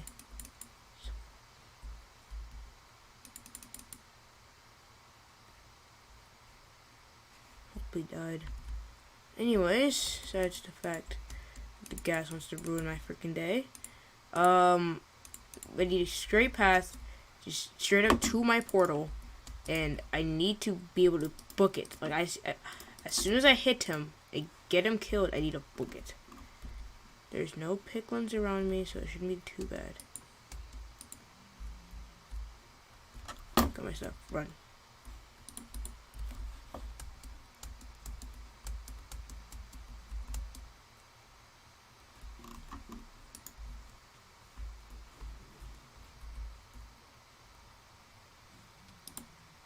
Oh my god! And now they're at my house. Like, what the hell? Be peaceful.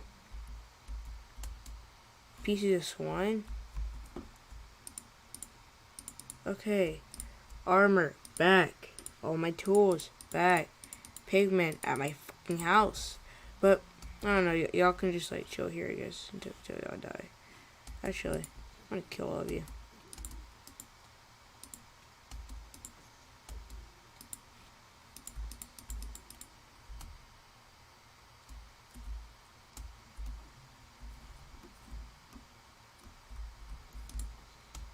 Can freaking swim.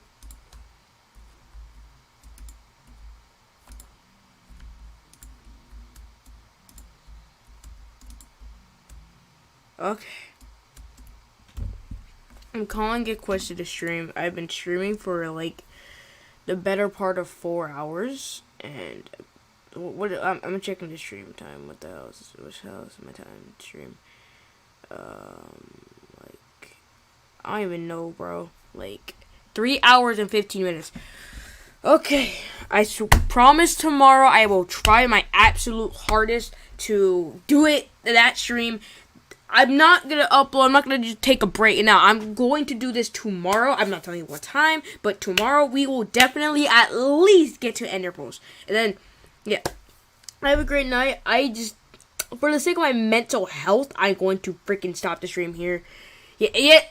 Akimebro said it right there. 6 hours. Like I freaking put my mental health over playing a block game for until what, like 12 p.m. So yeah, catch y'all tomorrow, probably around like 2 to 5 Eastern Standard Time, around there. I'll start the stream, and then hopefully, I think our goal probably next stream is to get Ender Pearls and stuff. It's not. I guess you can say these are like linked streams, I guess you could say. But yeah, see you guys next time. Goodbye. I'm gonna go eat or something because I've been in this room for like 3 hours and 15 minutes straight. Bye bye.